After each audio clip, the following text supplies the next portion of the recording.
I have a small funny story that just happened to me. I'd like to tell it here because I think you guys will get a kick out of it. I just got an email for a potential collaboration on a game, but it was marked. It was in my spam folder, and it was like, You do realize that we're live, right? yeah, it's fine. Okay. No, it's fine. It's just for the new unannounced Call of Duty next year's Call of Duty. So yeah. Oh, no. I Heavily wasn't supposed to NDA'd. say that. Oh god. Yeah, but, oh god. so it was this collab, but it was marked as suspicious by Google. And it said like, oh, this could be a phishing email. Be careful. Don't send them any details. So I read it. It all seemed pretty on the level. I didn't click any links, obviously, or send them anything. But what I did was I went on Twitter. So I was like, okay, I know what I'll do. I'll go on Twitter. I'll look up the company, and then I'll just message them on Twitter and say like, hey, no, it's not. No, it's not about models, Steve. No. Doing the rounds. I was gonna say that's something that I've got where it's funny phishing email kind of. But so I looked up the company on Twitter or X, and I messaged them and said, "Hey, just got an email from someone that's purporting to be you guys. Is this legit? Can I respond? Just thought I'd check before I do anything." And when I hit enter, the whole page crashed, and it went, "You're banned from Twitter. You've been banned from Twitter for suspicious activity." And I was like, what the fuck? And then it made me it was like, okay, let's confirm you're real. And it made me do this little mini game where it was like, you have to solve all these captures, but it was like a weird one where it was like, you have to spin the dog so it's pointing to the way that the hand symbol. It was just weird. And I was I've like, seen that before. I couldn't that figure capture, out what it wanted, and I was like, now I'm the spam. You are a robot. I am the robot. Was I a robot all along? I was like, no, Twitter, I'm not a robot. I'm just an idiot. Please. You don't know that Will is actually our elaborate AI university project. I don't know what you want from me. We were talking about it earlier. I think me and Sam were talking about like AI and all that scary shit. Mm-hmm. Just like, yeah, we could make an elaborate AI chatbot to just stream games and be a cool personality, and no one knows that it's actually AI the whole time. I think, now that I'm saying this out loud, I think there was a guy that actually did that, right? Yeah, the AI on YouTube. there was a Twitch streamer. AI VTuber. Yeah. No, there's a dude. There was a dude that used to play Minecraft and Roblox and all that shit. Mm-hmm. And then, face cam in the corner. He's a real man. He's a real boy. He's like Pinocchio. And then one day he's like, yeah, it's all AI now. And then he replaced himself in all the videos with like an Xbox 360 avatar that was all powered by AI, and people hated it. His channel lost a shit ton of viewers. Everyone got really mad. But he stuck. I'm so annoyed. I can't remember this dude's name. But that's definitely like Moss was saying. Like, we should do that. I was like, oh god, this is actually already a thing. I've seen this before. Well, there's that we were sharing in my Discord, that little bit of that snippet of Hunt Law that we've all been giggling at, where it's it literally ends with and then everyone clapped, and it was like, you could convince me this is written by AI. It probably should have been written by AI if it wasn't. It could have done a worse job. I know with I'm not so big on Hunt Law these days, but I know that everyone's kind of getting no one's getting wound up, but there's a thing that's going around about Dead by Daylight item descriptions, where if you go back in time and read the lore of DBD items and characters and stuff, they're really like well written and like really elaborate and stuff. Yeah. And now, if you buy like a green dress for a character off the store for like a $5 or something, the descriptions are similar to like the equivalent of "she liked green dresses," and that's it. people are just like, what happened? Well, there must these be descriptions. There must be some business guy that comes in and is like, why have we got 9 writers to do these descriptions? No, I bet like one person checks these in our millions of players. There's that, and there's also the explanation I've heard, which makes a lot of sense, is people saying DBD is so popular now that it's probably translated to like 50 different languages, yeah. right? So they have to keep it as like simple as possible. Yeah. Yeah, and it's like you make a really elaborate item description in English with all these nuances. And it's like I literally cannot translate this to this specific language. Yeah. They do not have these words. You talk about the flavor text, right, and not the actual. Yeah, so Yeah, okay. it's when you go to like equip it in the customization or something. It's like I wish there was It an used to- option used in to be a lot more. DVD to disable flavor text. Sometimes like half a tooltip is flavor text. I'm like, it's too much. Remove it now. oh no, like when it's like describing abilities and stuff, that's all still really long. If anything, that's too long now Yeah. for DVD. But it's just like it's like flavor text for a cosmetic bandana. It feels like I'm playing Yu-Gi-Oh when I'm reading the DVD description sometimes. I'm like, right, we read a card or a hero in this, or a killer, I guess, from like 10 years ago. It's the Trapper. I put down traps. Yep, okay, I get it. We read one from yesterday. Fuck me, I haven't got a PhD. I don't know what this means. I know it's like No, you can go. I know it's like in the era of shorts content is how we get all our stuff now. Yeah. I know my attention span is not what it used to be, but I swear to God, like I cannot finish those ability descriptions before I'm just like I'll figure it out on the fly. I just don't care. I'll figure out when the Alien intricacies came later. out, when Alien came out in DVD, I remember I think I was watching it on Otstava's stream, and he was going through it all, and I was like, "Oh, this killer seems so complicated. What the hell? This is mad." Because the flavor text is like 2 pages long, right, of all the abilities. When you actually play the Alien, it's like, oh, I crawl around on the ground and I stab people with my tail. Like it's fucking easy peasy. Like what's the problem? Why have we got a whole book full of knowledge here? Like I think it's because there's so many like minute details that they're like, well, we've got to put it in because it can't have like hidden passives like other games have. It's like systems on systems, isn't it? At this point, Yeah, And they but have to account for all of it. Yeah, I think at this point, like you might as well just have like a little movie on each tooltip, like just telling you what it is because no one's reading. Wasn't it? Siege went through like an era of this where it was like all the operators had specific interactions with each other in some instances. Where Yeah, it was like the hidden guy passives. with the drone was like he can't be called by Hibana because he's just tech savvy. It doesn't work. And it was after a while they were just like, what are we doing? This is way too ridiculous. much knowledge. Yeah. They removed most of them. There's a couple which they haven't been able to remove because it's so ingrained. It's like a I big still part of their think kit. Echo can't get called by Dakaibi. I still think that's Is that still a one? All right. that's like it's good for like a smaller game, but for a game that just balloons out of control like Siege, the last thing you want is to die to some random bullshit in Siege. And you're like, why the hell did I die? And it's like, oh yeah, Doc does 95% damage instead of 100 to Sledge because they're mates from the lore or something. It's like, oh god, who cares? Do you know what that reminds me of? Is League of Legends. I was just about to say that. It's just the Vayne and Leona. Yeah. So Vayne takes 1 less damage from Leona because she's wearing sunglasses. Yeah. That's always hilarious and kooky and quirky until it affects the outcome of a $10 million tournament. Yeah, and then you've got the ones which is like it's very much ingrained, but like it's not really listed anywhere. Like the Kha'Zix and Rengar ones, like there's actual rivalries where they have like actual back and forth, like extra hidden like stuff that happens, but then it's not listed anywhere. You just have to go into the game and be like, oh, I hope I know this. Do you remember when they killed Gangplank? You just couldn't play him. That was great. They should do more stuff like that. There was like a whole month where he was just dead, canonically dead, and you couldn't play that champion. I really like that. That's really funny. Here's this other thing as well, though, is we talk about all this shit, but it's like sometimes you want to just go and find out all this shit.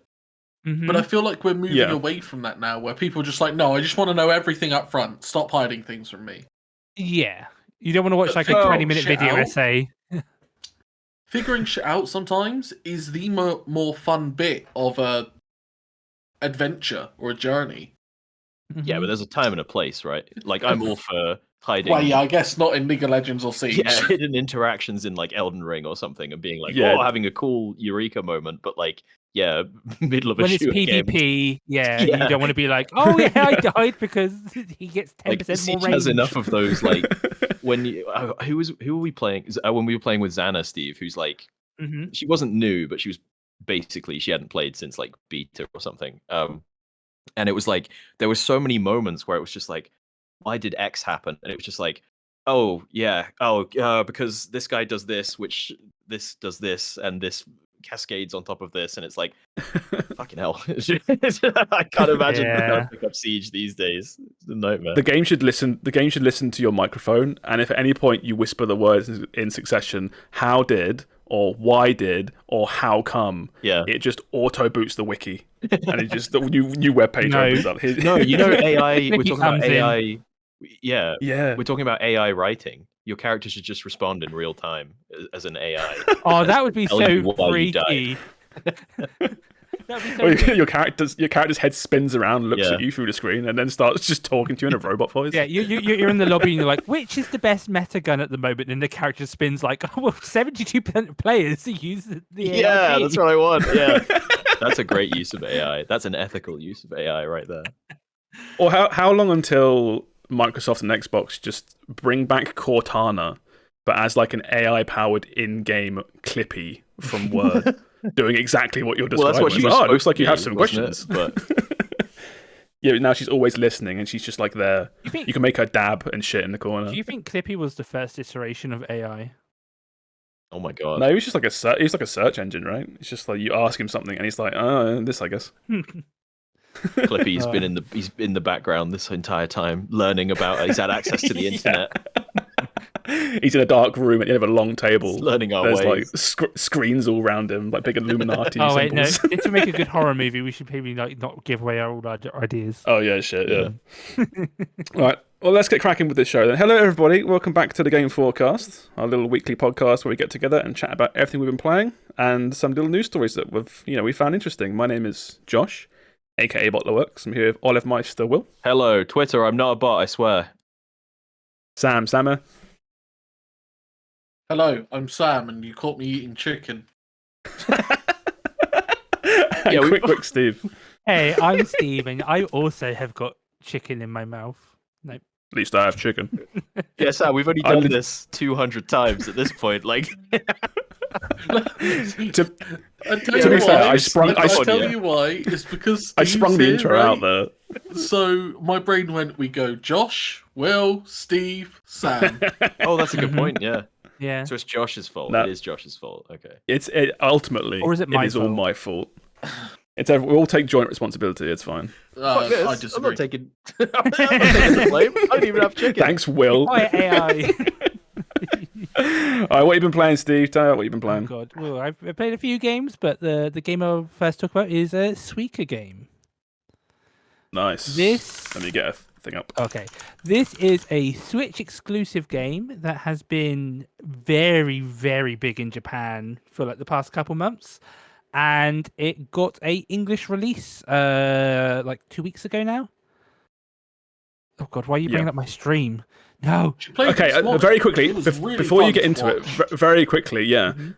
There is like no gameplay or trailers of this anywhere, Yeah, because right? It's just well, there are some. I think Nintendo are starting to bring it out now, but yeah, this game is a game from 2021. It's kind of like an Among Us thing where it's like it went undiscovered, kind of Yeah. for ages, and then all of a sudden it just blew up, especially like in the VTuber scene, and then it's like kind of now just exploded everywhere. Like even like some of the bigger, like Western streamers will have been streaming. It's like normally big streamers.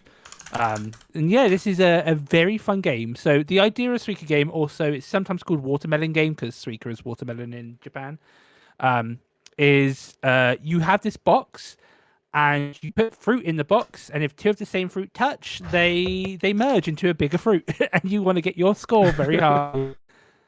That is basically it. It is so simple. And it's very addictive. Like I can sit there. I'm not a big like stream watcher. I will mostly only watch my friends stream, and even then, it's mostly lurking. But I can sit and watch random people play this game on Twitch or YouTube for like hours. It's just so mesmerizing. It's something. Yeah, I've watched you play quite a lot of this, and it feels like I think the reason it's like from a viewer perspective, it's really fun to watch. Is it's almost like it's like reaction bait, right? Yeah. It's like because it's a puzzle game, obviously, but the fact that obviously everything is round and rolls everywhere, there is like an element of RNG. Mm-hmm. And it always brings out a whole bunch of like, oh, it's bullshit, or oh yeah, big merge, and all this other stuff. It is very fun to watch. It's very fun to watch. I also think there's an element of you watch it and you're like, oh, you've messed up. I could do this so much better. Like the amount of people. I've had people tell me they've bought games based on seeing me play them. I think I've had like at least 9 or 10 people tell me that they've bought this game just because they saw me playing it. This game is very much it's only like £2 or £3 on the Nintendo eShop. It's super cheap, yeah. But this game is very much you watch and you're like, well, I can do better than that. And then like you end up going to buy it and you can just, it's very fun. It's funny you say that because like I watched you play this for a bit and I started to get annoyed every time you dropped a fruit on top of another fruit that was just obviously gonna not. I was like, why is it right there? He dropped a strawberry under a blackberry. What the fuck? What are you doing? Honestly, a little bit of that is I know that's the reaction that happens, so I do it on purpose. Oh yeah. I mean, I was just pretending. Yeah. But yeah, this game is just, it's again very fun. It's kind of like blowing up a lot. Like it's a single player game, so it will eventually die out. But it's very popular right now. Like if you want to play it, you should. They didn't up because again, it was kind of like a dead game, but now because it's like exploded in popularity, they did like a Halloween update. That's when they did the English patch, and they gave it like a Halloween like version with really good music. The music in this game is amazing. And here it is right now. Yeah, in the background. Yeah, video, there's a bit of the Halloween one. So it's worth checking out. It's a lot of fun, and the internet has like stage 1 of winning is trying to get like a watermelon or a pumpkin if you're on a Halloween one, but stage 2 is people consider like you've won if you've gotten to 3,000 score at least. So, that's what everyone's going for. So you haven't won then, Steve? No, I haven't. Oh. I think my... Sorry? What? For all the people out there who've probably seen this and immediately bought it, because that's the kind of game it is, what have you got any tips? I think the big thing is ideally you want the biggest fruit on the bottom. So if you can get your watermelon touching the ground, that's very good. That's just rules for life. Yeah. You want to try avoid threw it on the ground, getting smaller fruits stuck underneath bigger fruits, because then it's going to be very hard to get them out as well. But honestly, it's just like you kind of see it and you instantly get the vibe of like how it works and what to do and what you would do in these situations. Like, I would drop this fruit here. Like, even after watching for like 2 minutes. It's very good. And I will say, a lot of people didn't know this, that if you press plus on your Nintendo Switch, if you've got physical game carts, if you press plus on a game with the game cart in, you can go down to the bottom menu. It says My Nintendo Rewards Program. You can claim your points for having for having physical game carts. And then you get, if you get like 300 points, you can basically get this game for free. So a lot of people don't know about that. So you might be able to just get some points for free. I've been telling people a lot, and they've secret Nintendo strats from Steve. Look at this. Yeah, I remember finding out about that and getting like 50% off one of the Fire Emblems, and was just like, "What? This feels like cheating." What the fuck? Yeah. I think it automatically applies if you already if you buy games digitally. So, but this only works for physical games. But yeah, so I highly recommend getting this game. If you can beat my score, I think at the moment I've got like 2,800. That's my highest. I believe I'm the highest of the people that I know about. So yeah, There is if people are listening and they want to give it a try without maybe buying, even though it's not much, there is a web browser version. It's nowhere near as like cute or charming, or highly polished or charming, but it is the same game more or less. It's a little bit buggy. It had some bugs with the online one, but it gives you an idea of what the game is. But yeah, the only reason I haven't bought this so far is because every time I think about having to boot up the Nintendo eShop, I just lose. I just can't be bothered. I'm like that with the Switch. I'm like, if this was on Steam, I'd have bought this instantly. Well, again, this game has nothing that is like, oh, it needs Switch controls or anything. And again, it kind of like the interest in it died off very quickly when it was released in 2021, and now the devs seem to be like, oh shit, this game is actually really popular, so it might get a Steam release if they don't have like an exclusivity contract. I hope so. This can become like, at least for me, if it's on Steam, it could become a really cool like Vampire Survivors kind of thing where I just boot it for like 20 minutes and do this video. I'm starting to get very annoyed watching. it's not very good. But I think it might be a thing of Vampire Survivors where we start seeing other companies be like, well, here's our version that we're like the clone games will start coming out potentially. Yeah, what if other companies start making puzzle games based around dropping shapes? That would be unbelievable. Never seen those before. It's always brand new the mechanic. Simplest games that like take over, isn't it? Like Vampire Survivors, as you said, perfect example. Now we've got so many companies that done Vampire Survivors. Like we've got Deep Rock Galactic, which is a big one. Might get one at BlizzCon. Who knows? Like, yeah. Does this? I feel like with cloning something like Vampire Survivors, there's enough there that you can make different stuff and improve it. Can you look at this and really clone it without it being the exact same thing? I guess. Like, what would you add? You could maybe. I don't know.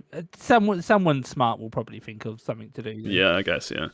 Like it's just like it's Suika game, but we put power ups in it. It's like, it's not Suika game anymore. You've just made a different game. Yeah. I don't know. Like I'm just rambling, but do you know what I mean? Yeah. I understand. Know what I mean? Nah, I mean. But yeah, I love watching you play this, Steve. It's so much fun every time you stream this. I don't want to like overdo it, but it's like a night, and I'm like, I just want to have like a minus day. And the fun thing is whenever I stream this, I don't pay attention to the chat too much. Well, I'm like, I still will pay attention to chat, but it's I forget to, and then I'm like, look at the time, like, 3 hours has gone by without me even realizing. You don't pay attention to chat anyway. True. My chat is stinky. I don't like him. Yeah, that's true. Yeah. Yeah. You got anything else to shout about this, or no? That's about this game. It's such a simple game, simple concept, but it's highly addictive. Do recommend anyone give it a try, especially like if you can get it on Switch, because you it's very charming and addictive. And then post in the comments if you get a higher score than me. Or just post your scores in general. I think it was 2,800. There was some change there, but 2,800 is. You'll break 3,000. Yeah, I reckon. You just need a good run. Just a good run, and it's always and that's also another thing is you may think like, oh, I've screwed this, it's over, but then you get one combo that chains, and then like half your board is clear. And it's like, oh, okay, no, it was on purpose. I'm good. I swear. All right. Well, piggybacking off that then. Talking of Switch games, I'll talk about a Switch game I've been playing. Let me just bring up a video for it. I finished it for quite a while now, but I played through Mario Bros. Wonder, which was, when did this come out? I think a couple of weeks ago now, just under a couple of weeks ago. Yeah. It was this and Spider-Man came out on the exact same day. It was absolutely crazy. And remember that Josh Josh finished both of these in the same week, and he talked about Spider-Man first. So, well, I feel like so both of the games are. I know what you're doing, but I think both of the games are amazing. Both of the games are amazing, but I feel like there's a lot more to unravel and talk about with Spider-Man. Unravel, very good. Whereas with Mario, I'll talk about what makes it unique and why I love it so much, but I feel like anyone listening knows what the gameplay is, right? Yeah. It's Yeah. you control Mario or a character. You start on the left-hand side of the screen. You run to the right-hand side of the screen until you hit a flagpole. That's a 2D Mario. Sometimes he doesn't. That's a good point. Yes, yeah. So this is a 2D Mario as opposed to a 3D Mario, which I feel like at one point in time we got nothing but 2D Marios, and people were crying out for a 3D one. Whereas, at least what I see now is it kind of swapped around for a bit, where we had Mario Odyssey, you had Mario 3D World, and people were like, okay, this is all cool. Where's 2D Mario? Bring back a 2D Mario. So it's been ages. But they've finally done it. This is Super Mario Bros. Wonder.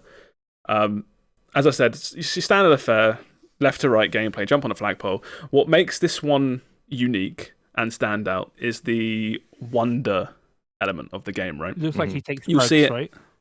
It's very similar feeling to that.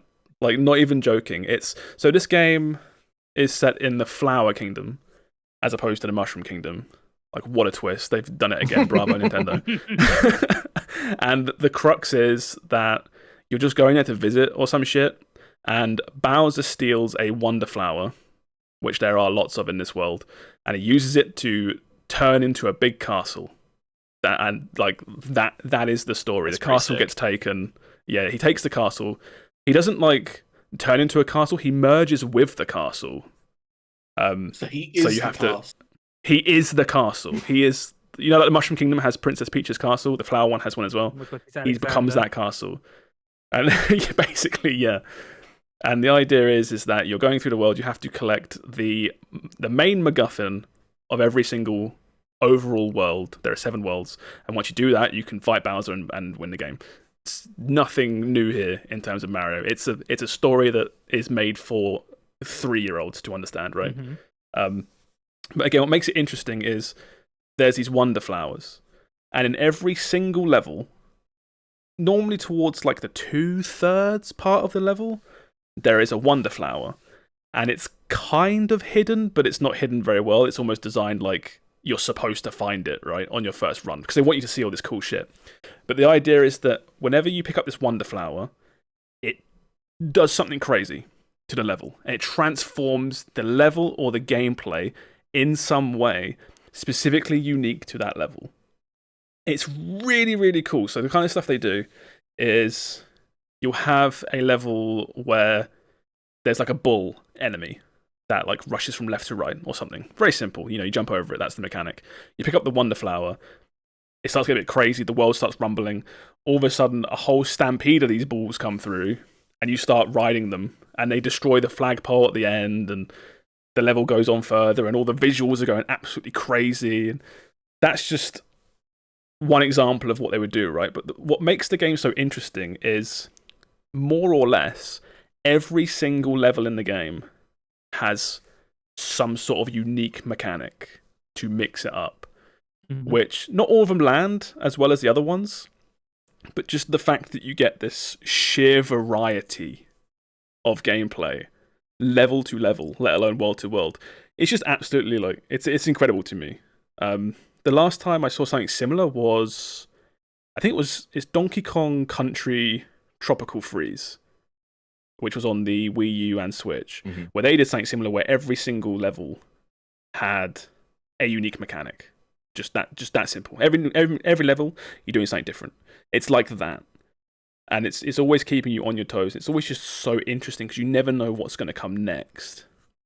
And that's kind of, without rambling on, that's what makes this game so good, despite looking so simple, right?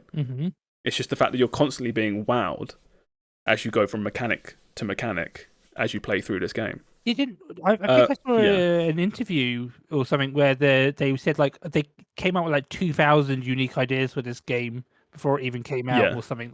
They really pushed about with this one. I wouldn't be surprised. Yeah, I wouldn't be surprised, because not only do you have the Wonder Flowers that mix up the levels, but also each level will also have its own mechanics.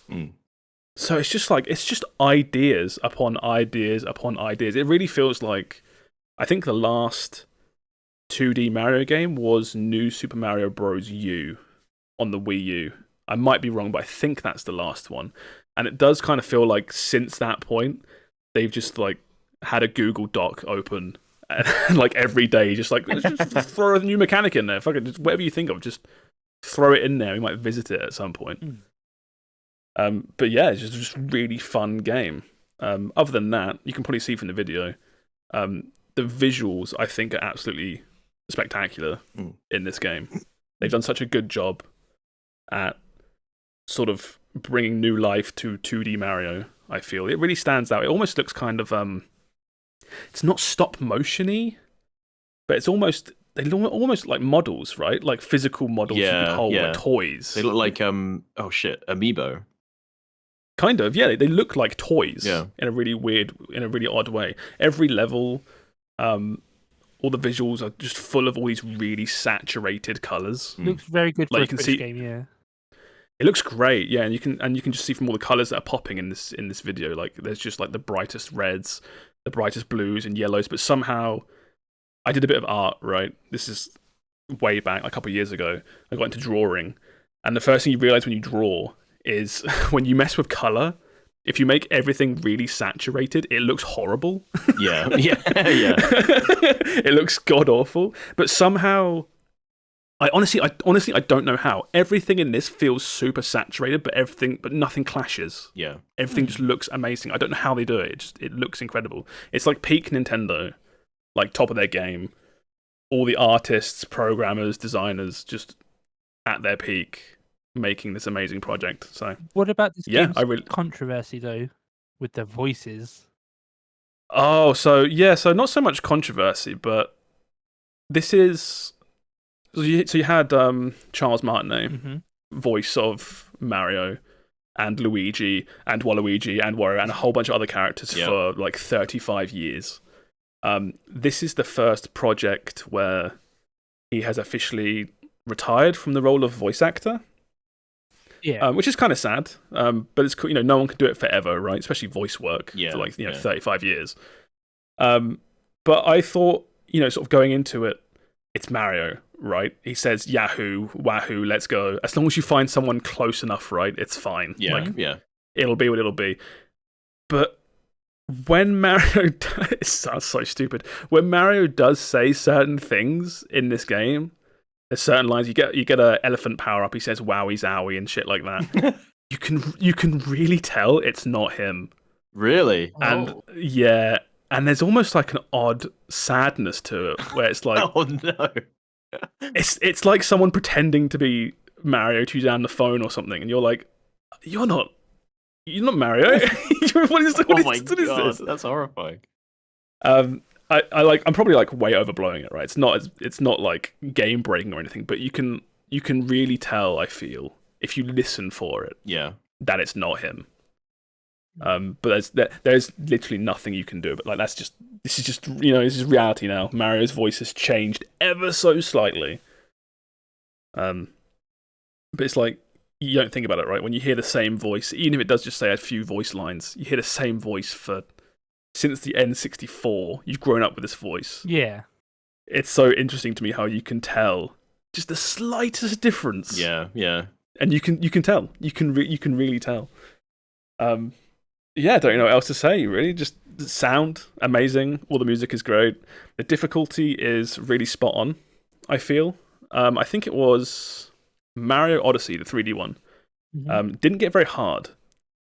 Like, it had a hard part at the end of the game, but it wasn't really, it wasn't crazy hard. Whereas this game does like older Mario games where you finish it, there's like a secret world, and there are like secret stuff and secret stuff, and towards the end, when you are on the final level of the game, it really like pumps it to 11, which to the point where I think I'm pretty good at these games. I feel I have like thousands of hours in Mario Maker and stuff. Just casually throw that out there. Please don't make fun of me. This game does get really hard towards those last few levels, and they're purely optional, right? But if you're going for 100%, there's a lot of really good challenge here. yeah, that's literally all I have to say about this game. I didn't touch the online. Is there There's like a online? weird. There is. It's like Death Stranding, which I'll leave it like that. Oh no, I and don't let know you- what And Death that's all Stranding you have online to is say. like.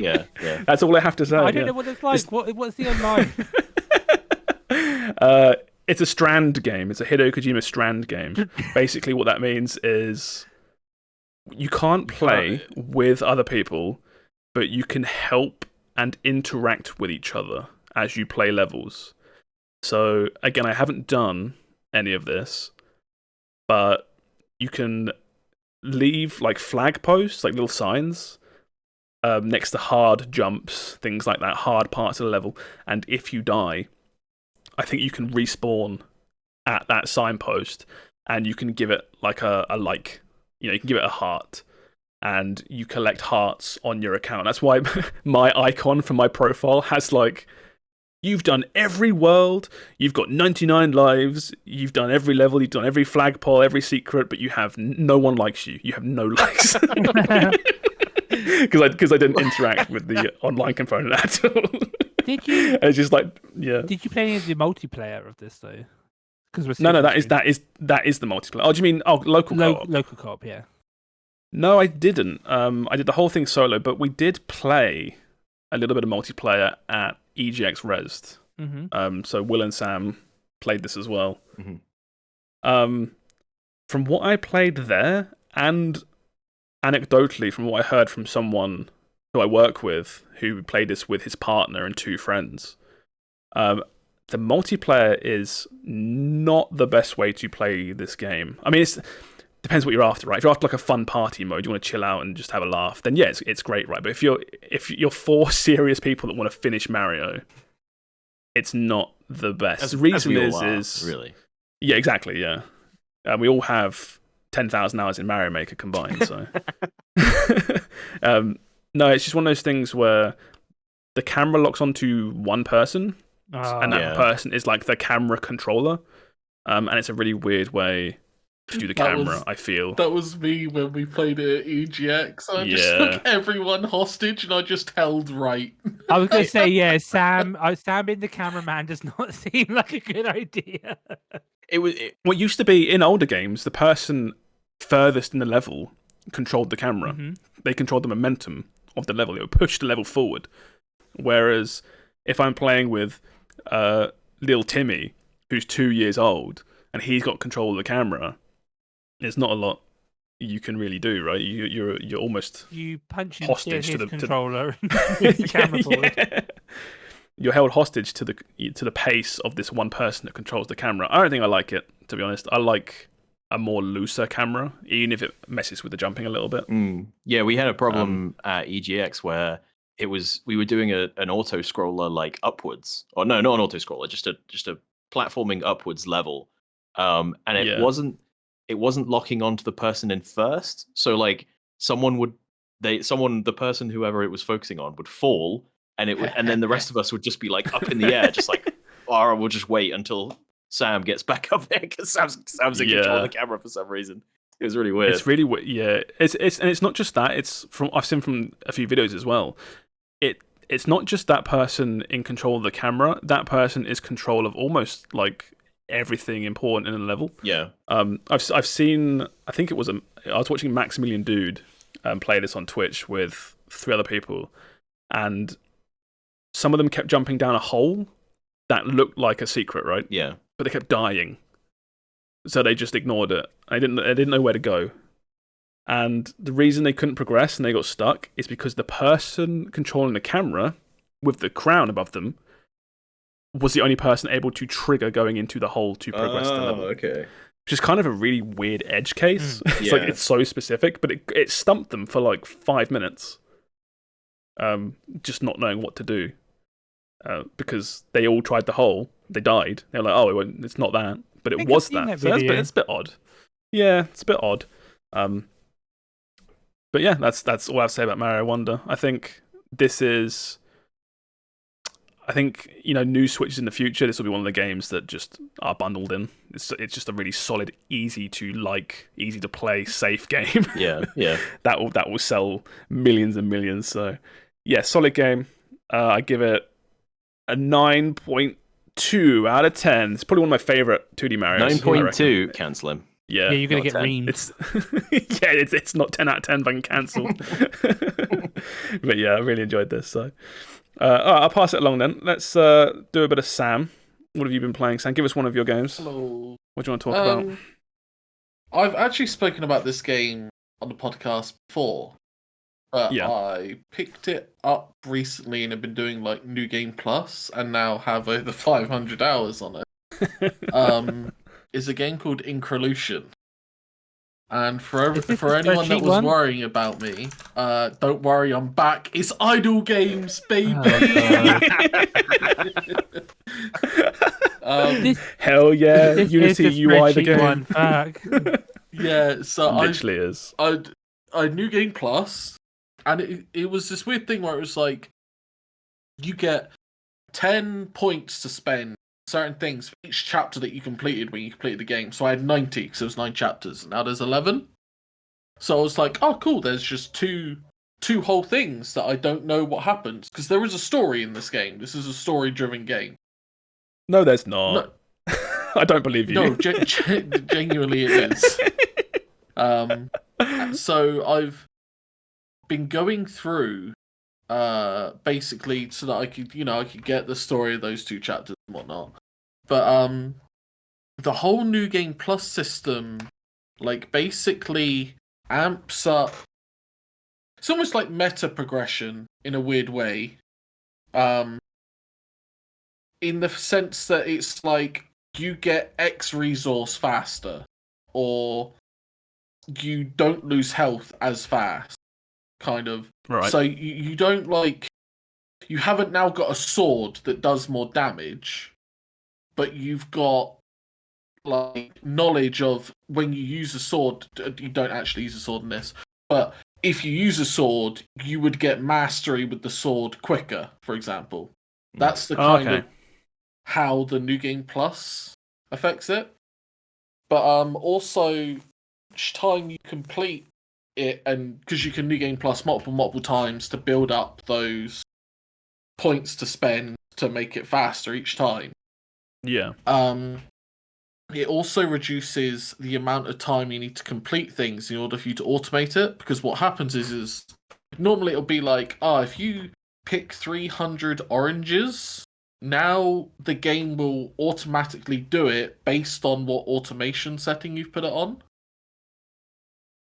Because there's this whole intricate like web of like, right, I want to gather oranges on medium, but I want to fight that wolf on high. So I'll never gather an orange if I have to fight a wolf. Kind of deal. But then if I'm not fighting a wolf and there's not a higher priority, we're always going to gather oranges until we can't gather any more, kind of deal. And it's all like, how can you speed through and min-max and get faster and faster each time and get to the end?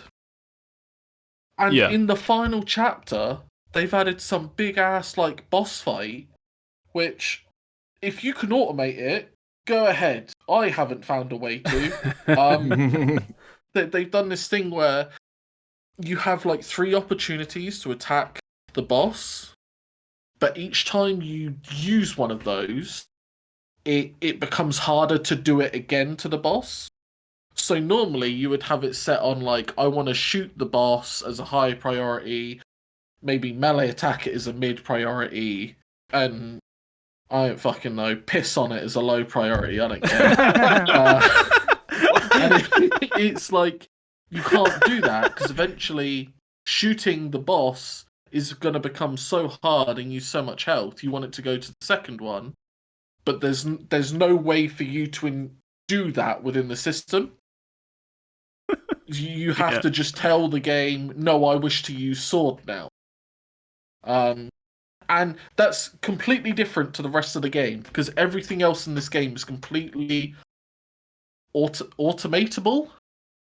Yep. But one thing I didn't know, which I was just looking at, is this game's early access, which I had no idea. Yes. So is this like a newer content that's been added to the game that you're playing? Yeah, now? as I said, there's 2 new chapters that have been released. I mean, yes, it's early access, but there is so much. I mean, this game came out in 2021. Or the early access version came out in 2021. What you're describing, I've seen a couple times in like early access games. I can't give any examples off the top of my head, but it's because early access games are done in these bigger chunks that are released. Sometimes a new chunk of the game can come out and it just takes like a complete hard right turn into just like, here's just fucking, it's something different. Yeah. Because it's like, they just decided to work on that as the bit, the follow-up bit, and it's just different to what was before. I do like playing through something and you get like a new twist quite far in. It's always fun. Yeah, and also it's an early access game that has had content for it, which is always nice, because normally, early access games don't have a good track record. But yeah, just to go over like how this game works. I mean, I said it before. It would have been so long ago. Basically, you have a health ball. You start with 100 health, and you are losing 0.5 health a second, and that number goes up every second, and I think it's like it increases by 25% every minute or something. Right. I can't remember the math on top of my head, but basically, bad number go up. And the only way to increase your health is when you die, your max health now goes up based on how long you survived for. So your primary goal is to finish the game, obviously, but you have no idea when and how to get there. So your short-term goal is, right, well, I need to get resources that recover health. And then you only have a certain amount of inventory space, so you get to a point where it's like, well, I can't carry any more of these, so that now I need to progress so that I can get higher tier food to keep me alive longer. And that's like, in a nutshell, the game is just eat food, progress, stay alive. But then you'll get bits which is like, if you finish this, when you die, you'll get a bonus to your next run. Or like, it'll be like, you've got double health now. So instead of getting 10 health when you die, now you're going to get 20. The old meta progression. But it takes so much out of your current run that you're like, but do I want to do that, or do I want to start doing that later on? Because one of the other systems is the more you do something, the better you are at it, right? Very simple concept. But it does it in two different lines. It does it as, the more you do something this run, the better you are at it this run. And the more you do something full stop, the better you are at it in all runs. But that number goes up very slowly. So you're constantly leveling up your skill for future runs in something at a very slow pace. But the more you do something, the better you are at it for that run. So it sounds like just a really solid, positive feedback loop. Yes. Keep doing things and it just gets better and better, you improve. Yeah, and then it essentially is. And it gives you like 3 or 4 methods of like, well, you finish your run, so you've got all of this EXP, so you do things quicker. You got this all of this extra health, so now you can take fighting stuff, like, because sometimes you have to fight things to progress, or it'll be like, oh, this is an adventure node, and you have to travel the forest, and you're going to lose X amount of food because you need to travel through the forest. And it's like, because you have all of these multiple ways that you're always progressing, it never feels like, oh, well, I just don't have enough health to do this. Normally, health is your least issue. It's, I'm not doing things quick enough to progress. Yeah. It's always the way in these games. Yeah, well, to the point, I actually installed there's a speed hack for this game. Oh my god! So that it runs on 5 times speed, because my god, because these runs, generally every run is about 30 to 40 minutes every single run. The one thing this game does incredibly is it doesn't matter whether you're at the start or at the end, your runs will always take 30 to 40 minutes. Mm-hmm. That's quite long. Yes, but like normally like you would expect that if you're better at doing stuff, then your runs would get longer and longer. I suppose, yeah. But they do this really good thing of like once you hit checkpoints, it just says, right, the rate at which you're dying is now doubled or tripled.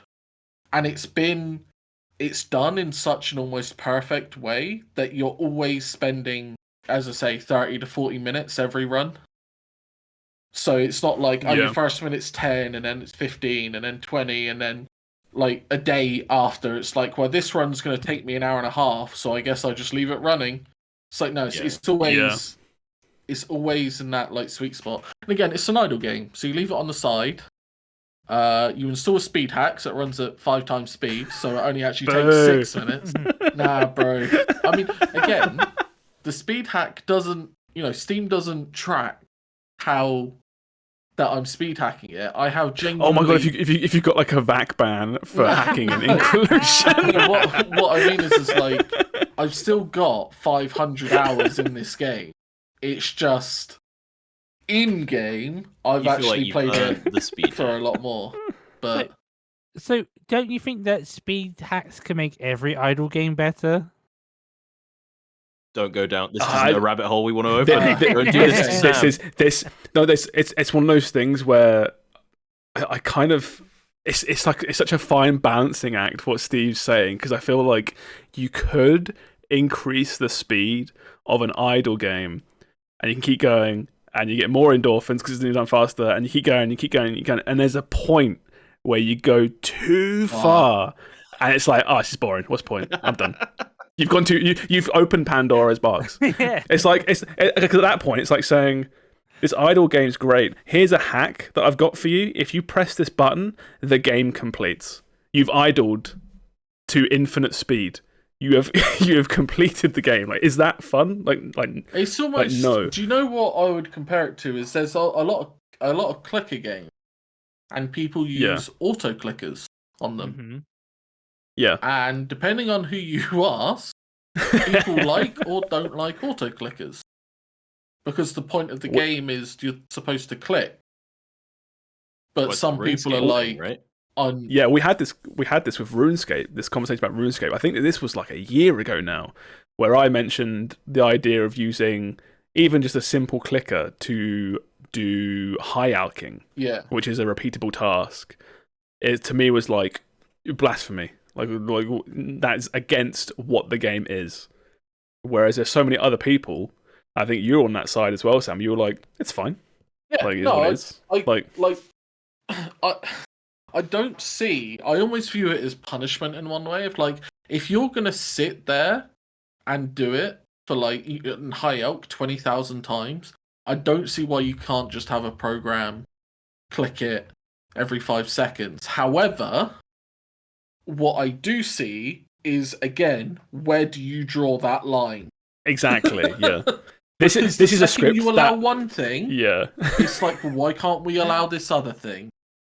It's like I've got a script. It's set up, and it does high alking for me. Fantastic. You take a few more steps, and all of a sudden you are botting bots. Yeah, exactly. You're bosses. You have a script set up to kill a boss. And some people would be like, "Oh, why would you do that?" And then people that are doing it are like, they get all these endorphins because they've got all this boss loot now, so that they look sick as shit, and they got all this gear. And like, there's.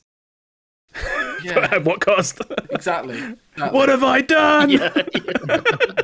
So, but yeah, I'm thoroughly enjoying this game. It's got to the point. I was playing City Skylines 2 today, which I'm not going to talk about because I've only played it for like an hour or so. And I was like, I kind of just want to play more Increlution because you're always progressing. It doesn't feel bad. But then, that's just the way it is. Would you I guess it's the wrong answer, but I'm trying to work out because it's like I feel like you're so close to just being like you'll come on the podcast next week and be like, I've spent £30,000 on Genshin because I just wanted to speed up the process. You know, I feel like you're like one step removed somehow from that. I see the worry, but I don't spend money like that. But yeah, Not yet. yeah, it's no, I get that, but at the same time, I think I just want it to do what it's doing faster. Yeah. But if there was like a monetary blocker or anything like that, I would just drop the game right there and then. yeah. So Yeah, all this has done for me, this whole conversation, is I've decided that for Christmas I'm going to buy you one of those clicker counters that like bouncers have to count how many people are going in. You know, you hold it in your hand, the big silver clicker, you click it, and a number goes up on it. Oh, see, I feel like I'm going to buy you feel like Sam you one of enjoy those that. drinking birds that automatically go up and down, up and Yeah. down. Oh, that's where Automation, I went. Yeah. Combine the two, click it every time the bird drinks. see, That's basically the clicker Increlution, thing, right?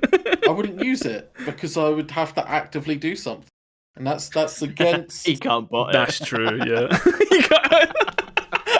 Sam can't bot a handheld clicker, so straight in the bin. But yeah, that's what it be. This game, it looks like crap. It's really hard to sell a game that looks like this. Yeah, I know. Like, But I feel like I'm not like a graphics man. I'm not like has to look amazing, but there's really not a lot going on here. If anything, I get like PTSD from thinking like I'm at work. It looks like a Windows application or something. I have a question about that then. Is this game, could they technically put graphics in and it work, or does it have to be spreadsheets? they could put graphics in, but at this point, I would be like, to what end? Like, what purpose does it serve? To make the game look not like a work spreadsheet. But it would just be shitty graphics. You know what I mean? They could hire someone good and get like Yeah.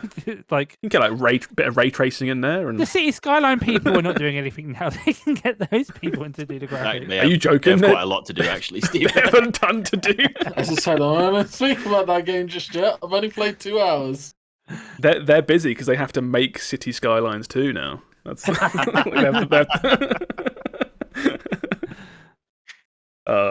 right, and I think we're kind of done with the Increlution stuff here. Yeah. But I'll say I haven't played this or anything. I reckon if I did play this, I'd get really into it. Yeah, I bet I would too. Yeah, Get the free I demo. played enough idle Play it. games. I think No, I can't though because I don't want to. this is one of those ones where I think I play a lot of these games where they're just you're either really into it or you're really out. You know, you don't casually just play one of these games. You know what I mean? Yeah. Yeah, you don't casually increlute. You have to. You get. No, I don't really mean that on idle games in general. I just think I tend to play games which are either like you're in the rabbit hole or you refuse to go down the rabbit hole. Like there's no in between. I can see. Yeah, that's true with Sam. When he gets into games, he gets very into games. Yeah. All right, we'll chuck it along then. What have you been playing, Will? Hello. I've been checking out the finals, which just went into open beta. I don't know. I don't know if it's gonna stop being open beta at some point. I looked this up. It is ending in about 5 days. Oh, right. Oh, okay. Well, because when you said like we could, still play like today and tomorrow stuff, I was like, is this a soft launch? Like, what's going on here? This has happened before with other games. Yeah. Is this just out now? But I do believe it is stopping soon.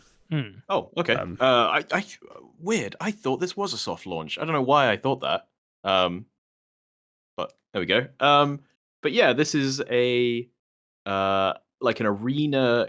It's kind of a weird hybrid of like an arena shooter meets like a Battlefield, but it kind of isn't either of those things. It's like it's basically like an esports game show thing where you are in virtual reality, and the whole objective is teams of 3, and the whole objective of the game. There's a couple modes, but basically it revolves around like getting loot, taking it to a place, and like banking it essentially. And it's kind of class based. There's like light, medium, heavy classes. They all have access to their own like loadouts and gear, and it's all balanced around like, light goes fast but is very vulnerable, heavy is slow but very, very tough. And is this made by ex Battlefield devs? Yes. Did I read that at some point? Yeah. So the ex Battlefield devs come back and made another FPS that's pretty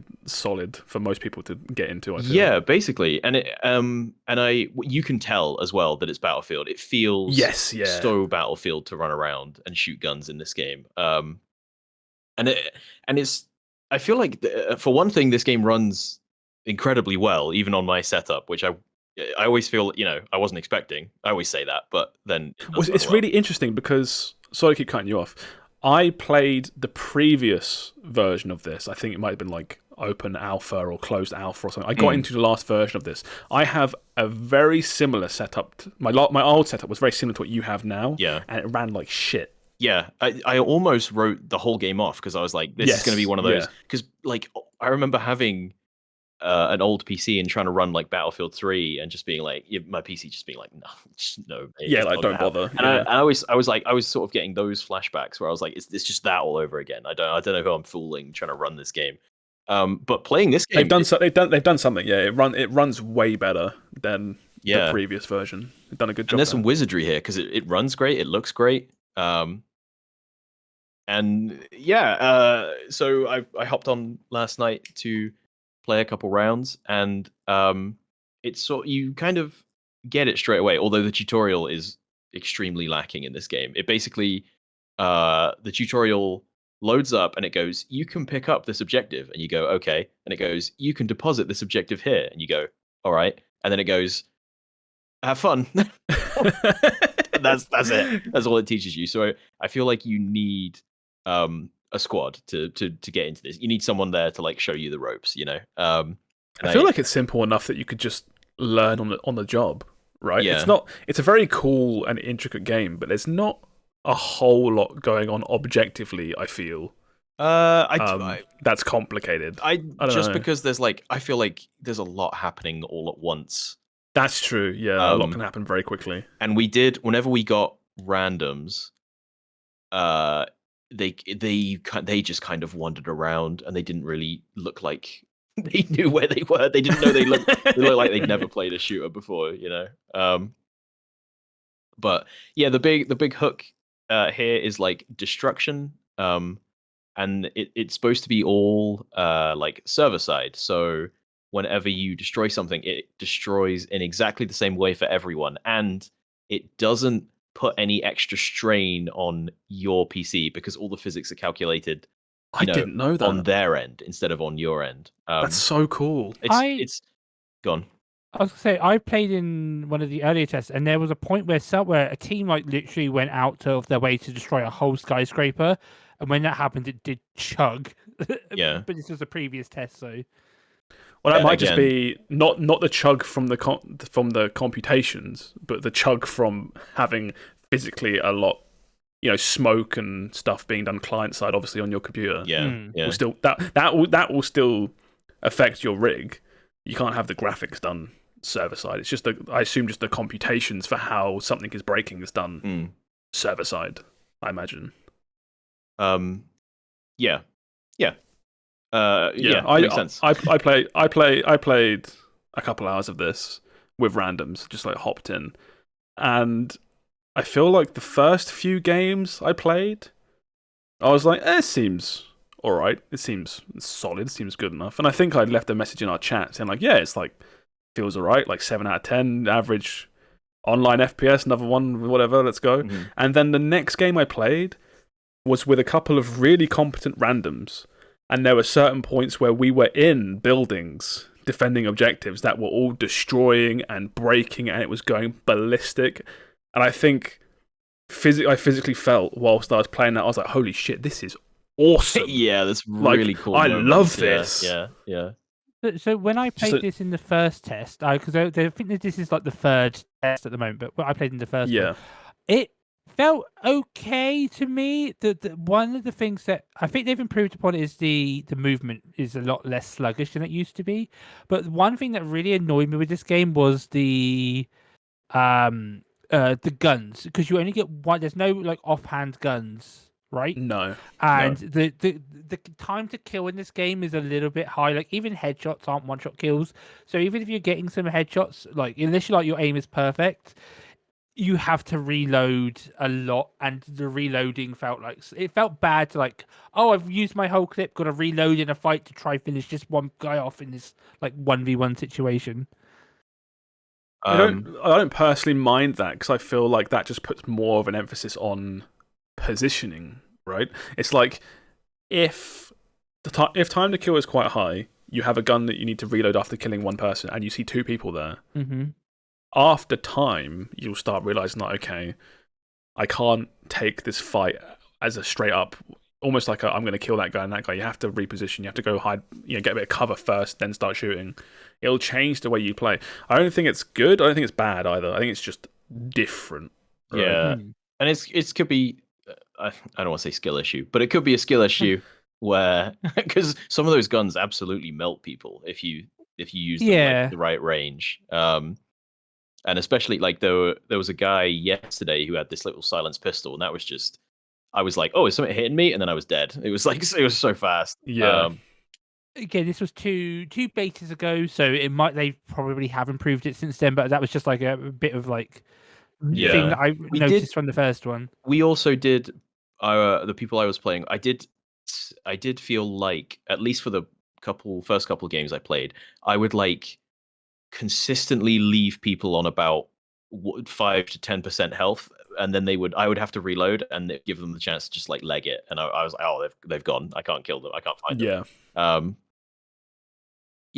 But I had something similar, which was just like, I didn't have that a lot, but I had what I was describing, where I would kill one person and that's it. I now have to reload. I have nothing.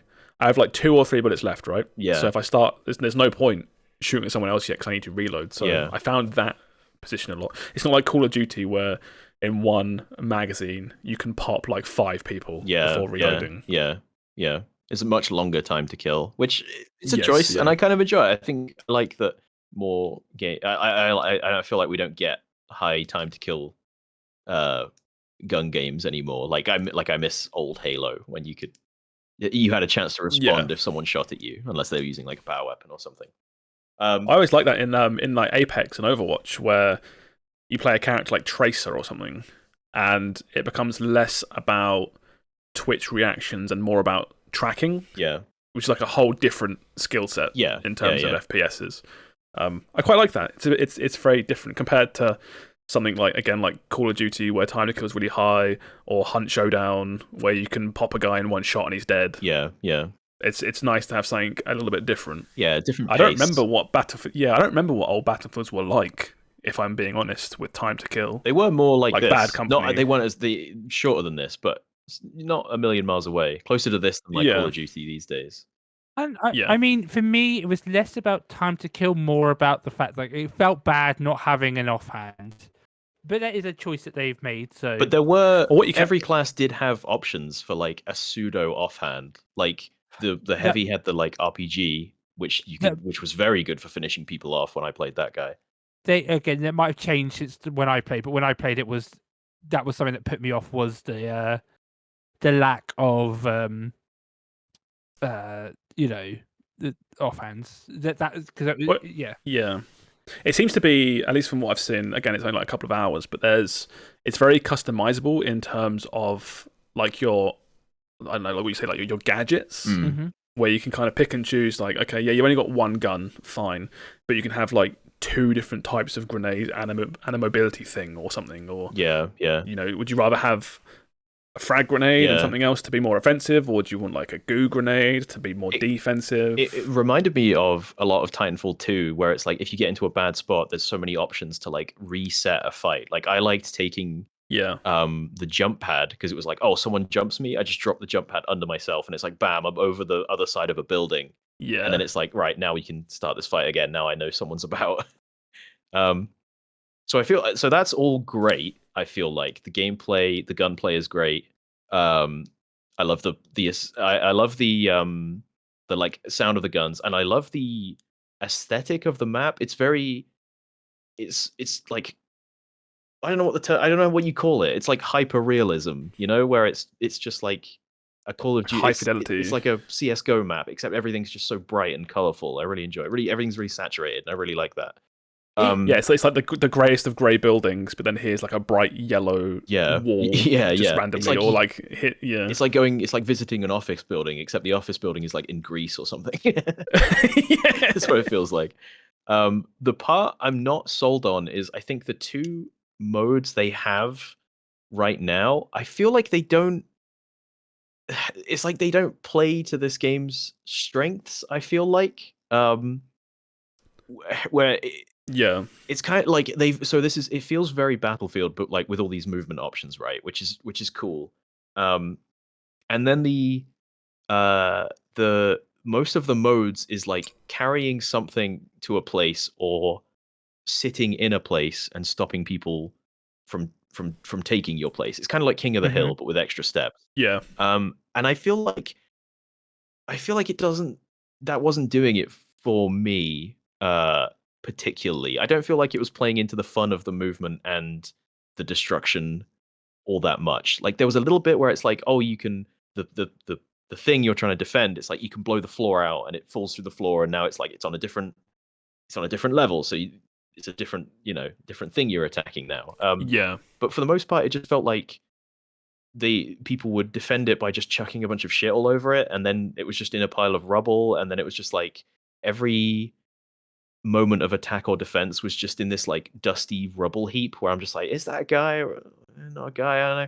And I like the carnage that comes from that, though, because it feels like you start off with not like a well formulated plan, but it's like, right, I'm in a building, here's the vault I have to defend for 30 seconds. I'm going to sit in this corner and camp this box for 30 seconds. That's my game plan. And then suddenly the floor blows up. Shit. I think I know what Will's talking about, though, that this game has, like, I think a big selling point for this game will be the movement, but the idea of having to sit still for, like, camping doesn't play well into that. Like, like the fun fights we were having was when we were couriering the objective from one place to another, and it was like, right, we're in a team fight, but we're trying to move and they're trying to stop us moving, sort of thing. And then there was like in and out of buildings and running across rooftops and stuff, and that was the fun part. And then the other part was just like, I guess I'll sit in this corner and throw my sonar grenade to make sure no one's I see what you sneaking up mean. on me. Like, there's something there. It's not bad. It just feels like I said, it's just they're not utilizing their strengths. Yeah. Oh, hopefully they add more game modes. Yeah. I think they did talk about maybe adding new maps or game modes, so hopefully. But it's solid. It's I was just gonna say it's a live service game, right? It's free to play live service, so it will either get tons of game modes and do really well, or it will be dead in about 6 months. So it'll be one of the two.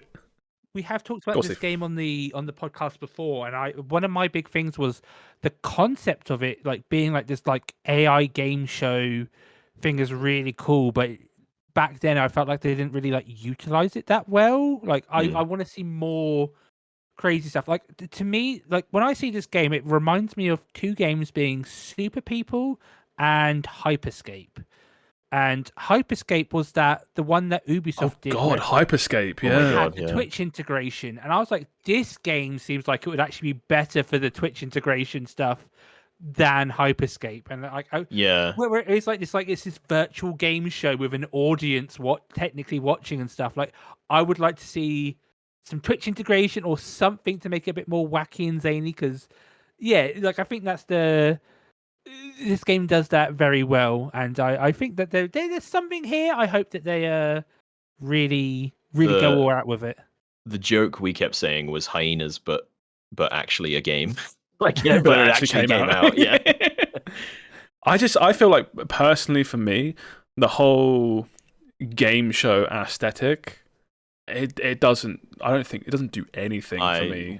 I don't think. Yeah, I love the levels, I love the feel of it, but the announcers just chatting shit over oh, X team's gonna be back in it in a minute, and it doesn't do anything. Or for me. it's almost like it's not even oversaturation because there's not a lot of them, I don't think. But but this isn't the first free-to-play shooter game that's set in a game show. What was that Battle Royale game show one?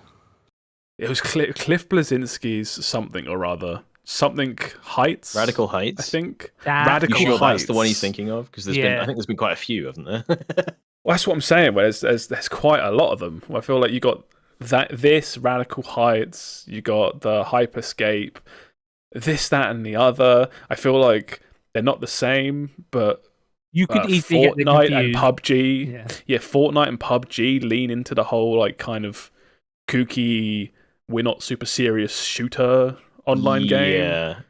Call of Duty has fucking clowns running around shooting people, and you know what I mean. It's just and it's like weird. Card.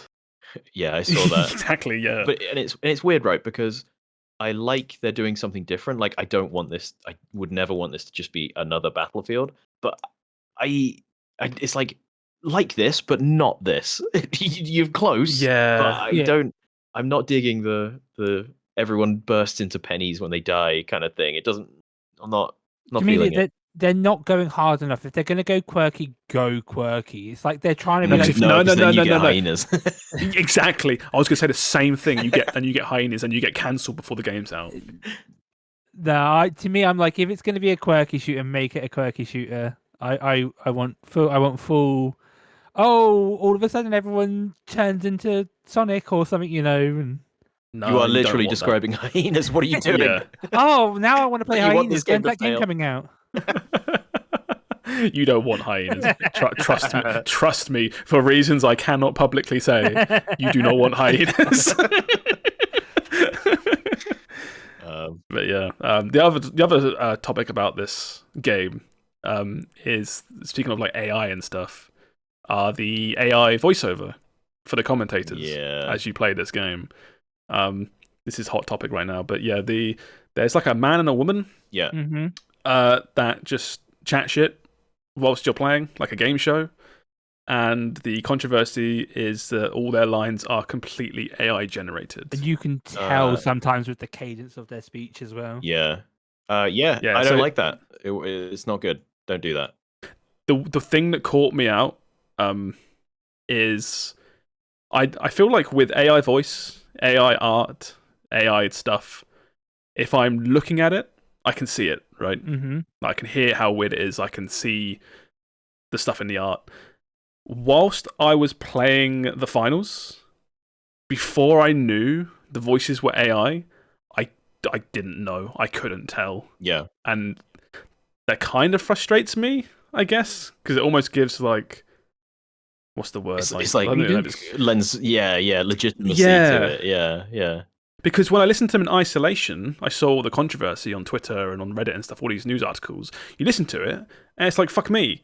Of course it's AI generated. Listen to it. It's fucking awful. But then, as I'm playing, I just thought it was shit voice acting.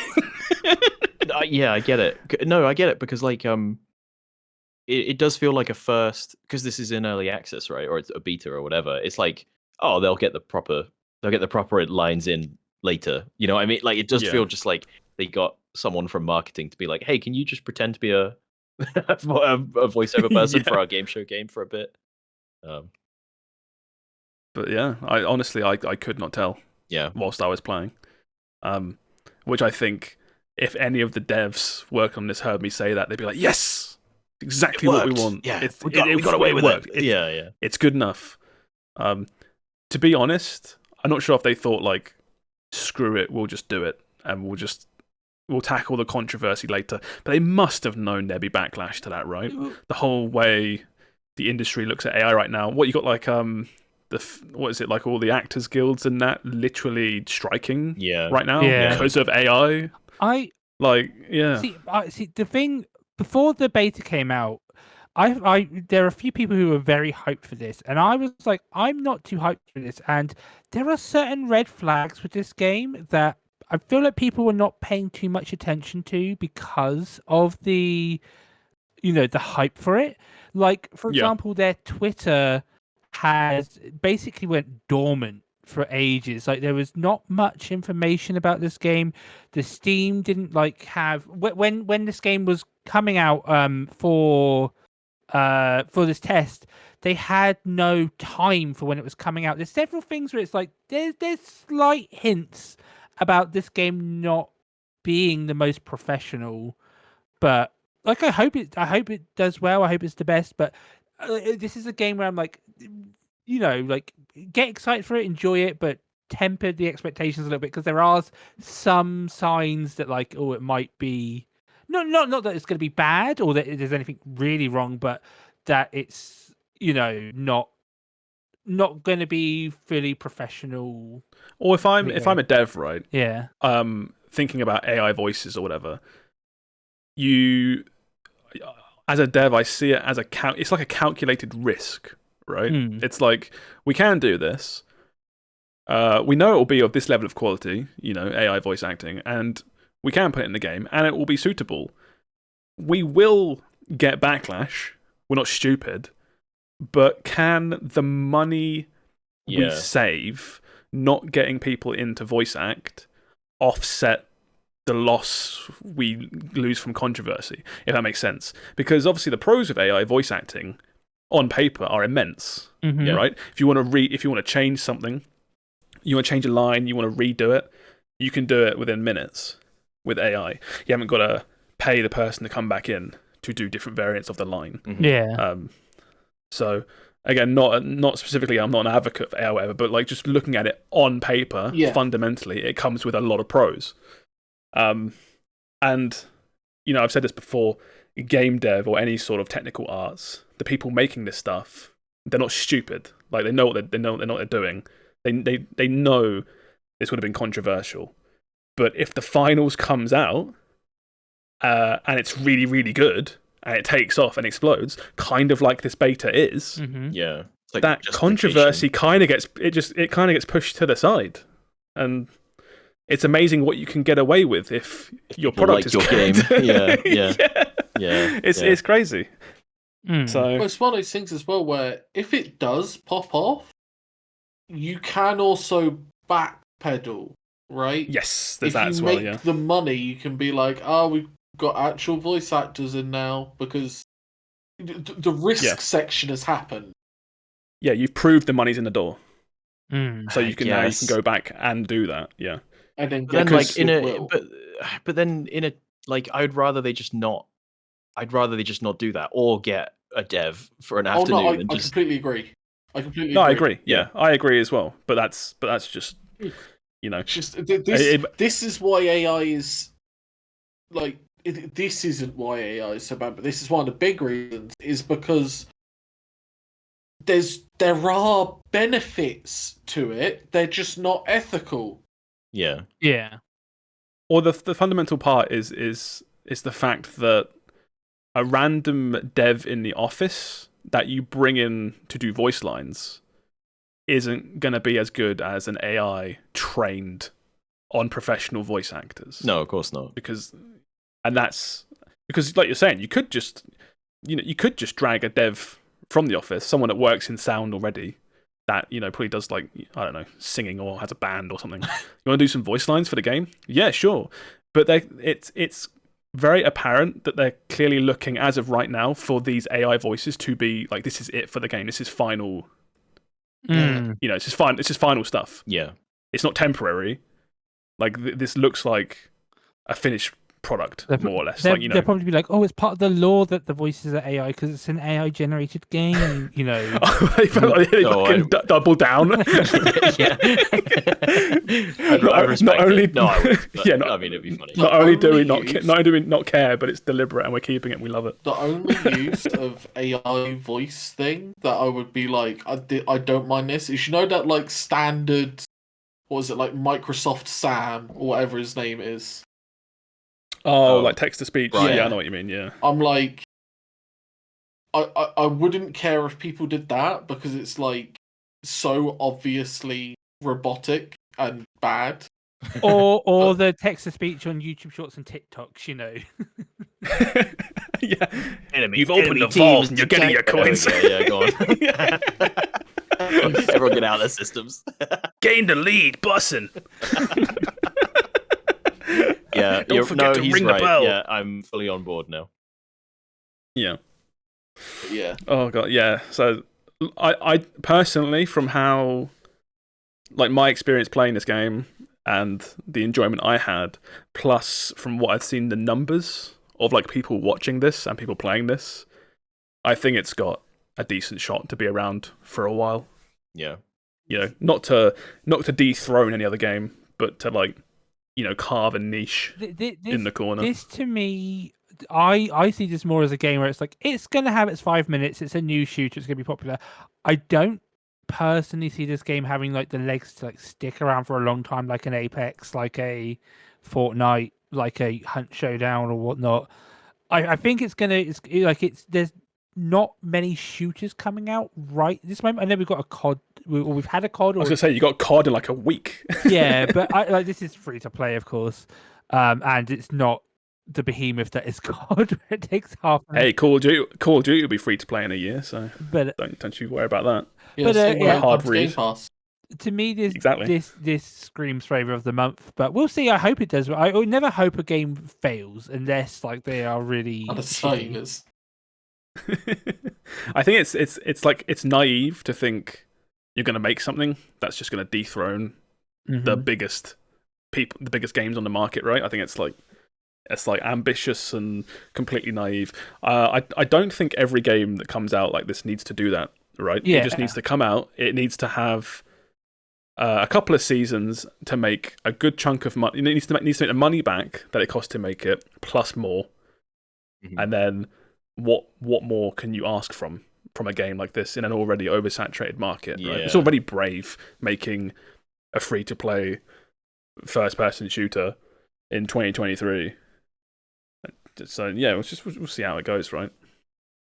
It'll be interesting. So, but yeah, I don't think there's no release date yet, right? It's just the beta ends on November 6th, and that's kind of I it. think they said I think early next year, but early next don't year. quote me on that. I don't Yeah. know. One thing we didn't really touch upon, but it's kind of obvious, it's got all the trappings of a normal free-to-play online game. Yeah, there's battle battle passes, passes. cosmetics. It's free to play, so you should expect Yeah, exactly. all of that Yeah, to it's be fine. in there. That's how it is. You're playing the game for free, so it's probably going to have an egregious, and even if it is egregious, as long as it's not blocking actual game content, it doesn't matter. Battle pass. Yeah, I think the it's quite interesting because the beta gives you what I'm going to guess is like £100 worth of the premium currency. Yeah. I To immediately just bought buy. a Panda Head last Yeah. night. Yeah, I was very excited by that. Yeah, there's certain bundles where it's like I think you have 10,000. I'm just going to call them V-Bucks because that's what they are. You have 10,000 V-Bucks, and bundles of stuff cost like 2,000 V-Bucks, which I'm going to assume is not in this economy for free to play. It's normally like In this 20 quid ish. Yeah. Yeah, Cosy lives and stuff for my free to play games. So yeah, just some people are averse to that kind of thing. So this has that. If you're grossed out by that or you don't like that, it's fine. But yeah, speaking like it's not like a big news story, but we were talking about this during the week. You had Mortal Kombat 1. I had to think about the name there. Is currently getting a shitload of talk on it because that's a full price game, like 70 quid, with premium versions that go up to like 100 quid. Is currently getting like mass paid stuff in its shop. I think we were talking about that. What did you think about it? You were okay with it, Steve? I was like, Whereas- it's a games of service game. Like they obviously want to get them, more money to keep the servers running, and it's like I do agree that like full price, they shouldn't have gone full price if they're going to do games of service. But it's for me, for a fighting game, it's difficult because they're already quite niche.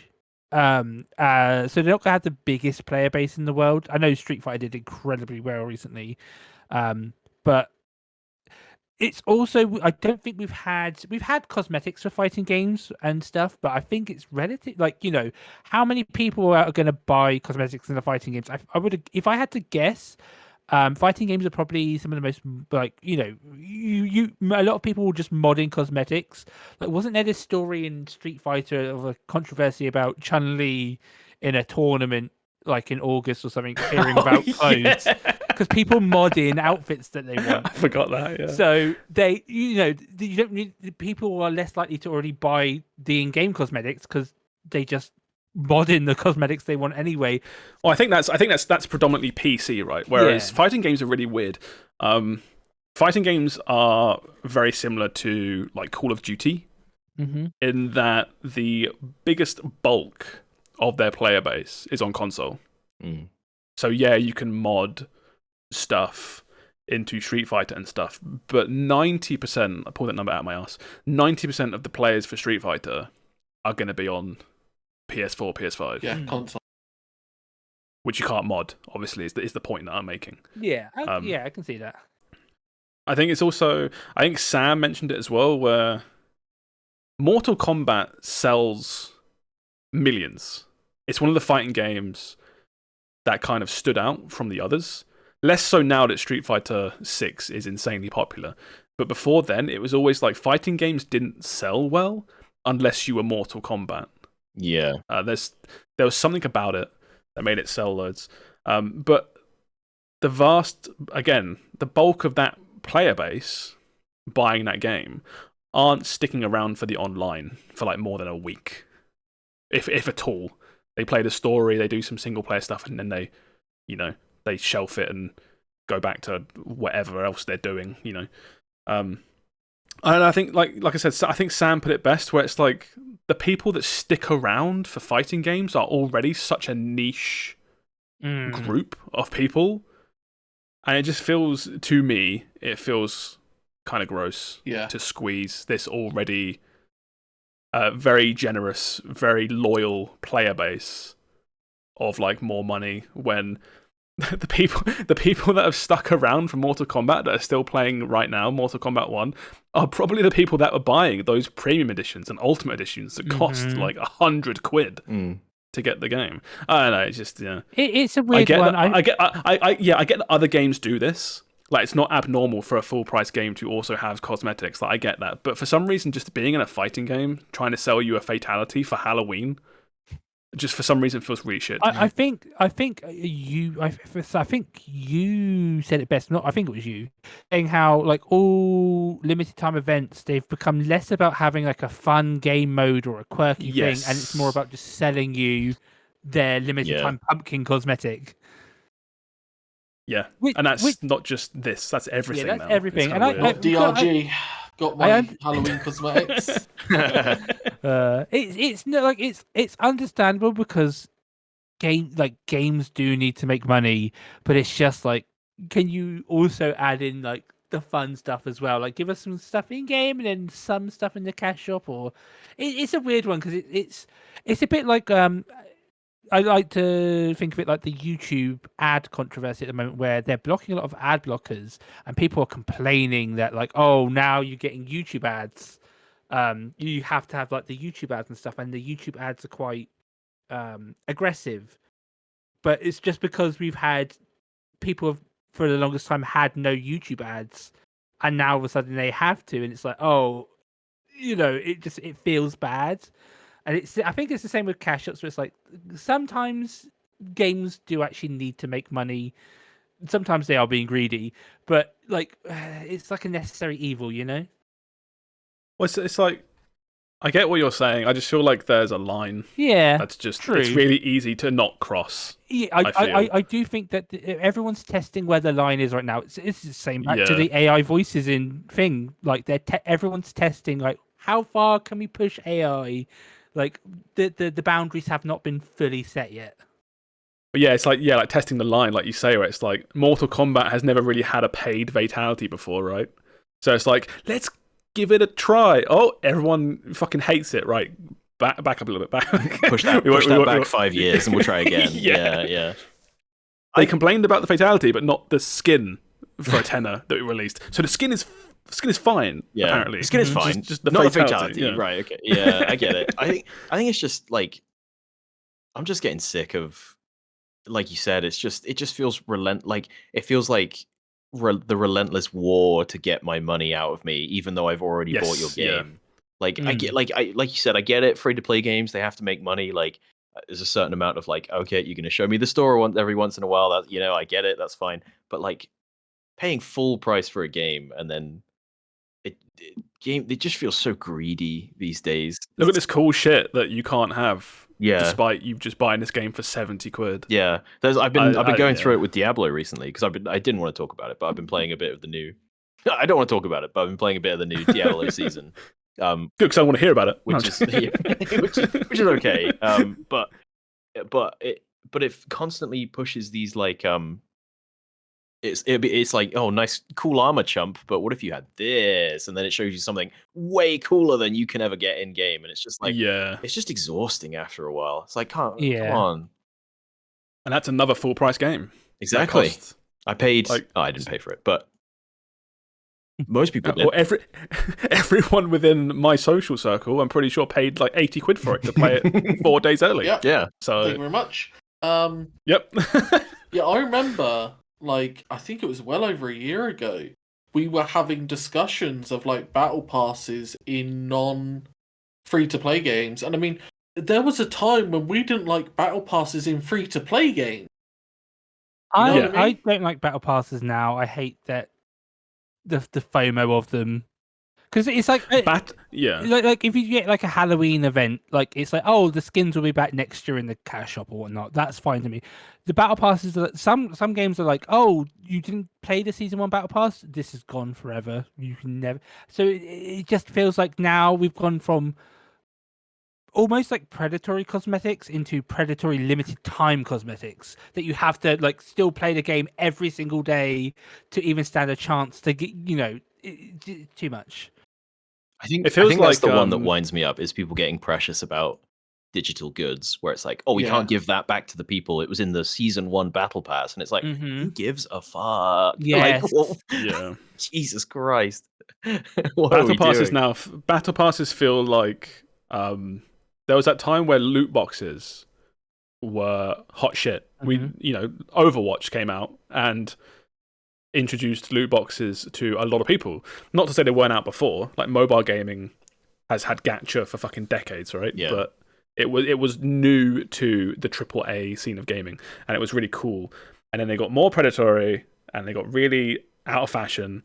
And then battle passes came in. And then battle passes were really cool. Some games have them for free. Some games you pay for them. You play what you want, get what you want, but you're going to try and get the end stuff anyway. And everyone really liked it. I feel like battle passes, when they first started, like Fortnite and stuff, when they first started doing battle passes early on, they were quite cool. Everyone was really on board with it and they quite liked it.